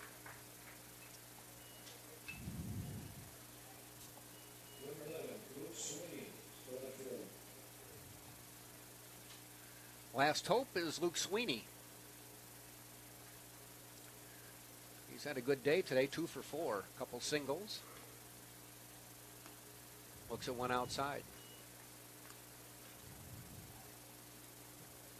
It was a 7-run 4th inning that really changed this game. The first 7 batters of that inning got base hits, I should say, for Tampa. And they followed it up with a couple more. There's one down the line, but foul. Yeah, that was all Tampa needed. They were given an inch. They took a mile. And even though Spring Hill was able to chain five together in the bottom of the 6th, Tampa already just had a huge lead at that stage. Yeah, they did the 7 in the 4th, 4 in the 5th, 2 in the 6th, and had a pretty big lead after that, 13-zip. Added one more in the 8th. Ground ball. Jorgensen goes to second base to end the inning and the game.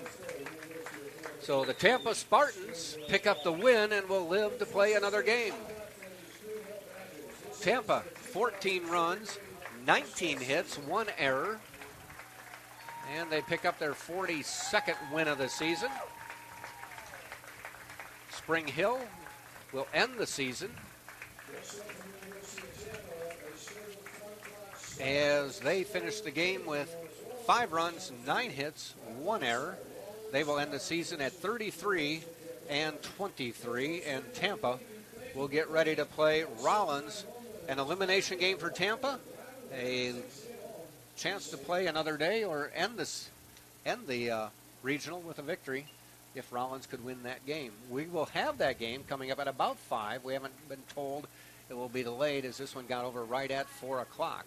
So stay with us. We're anticipating about a 5 o'clock start. Tampa and Rollins, NCAA Division Regional Baseball coming up. Tampa winning the first game, 14-5. For Taylor Stolworthy, this is Jack Ike saying stay with us. We'll be back. NCAA Baseball on TampaSpartans.tv.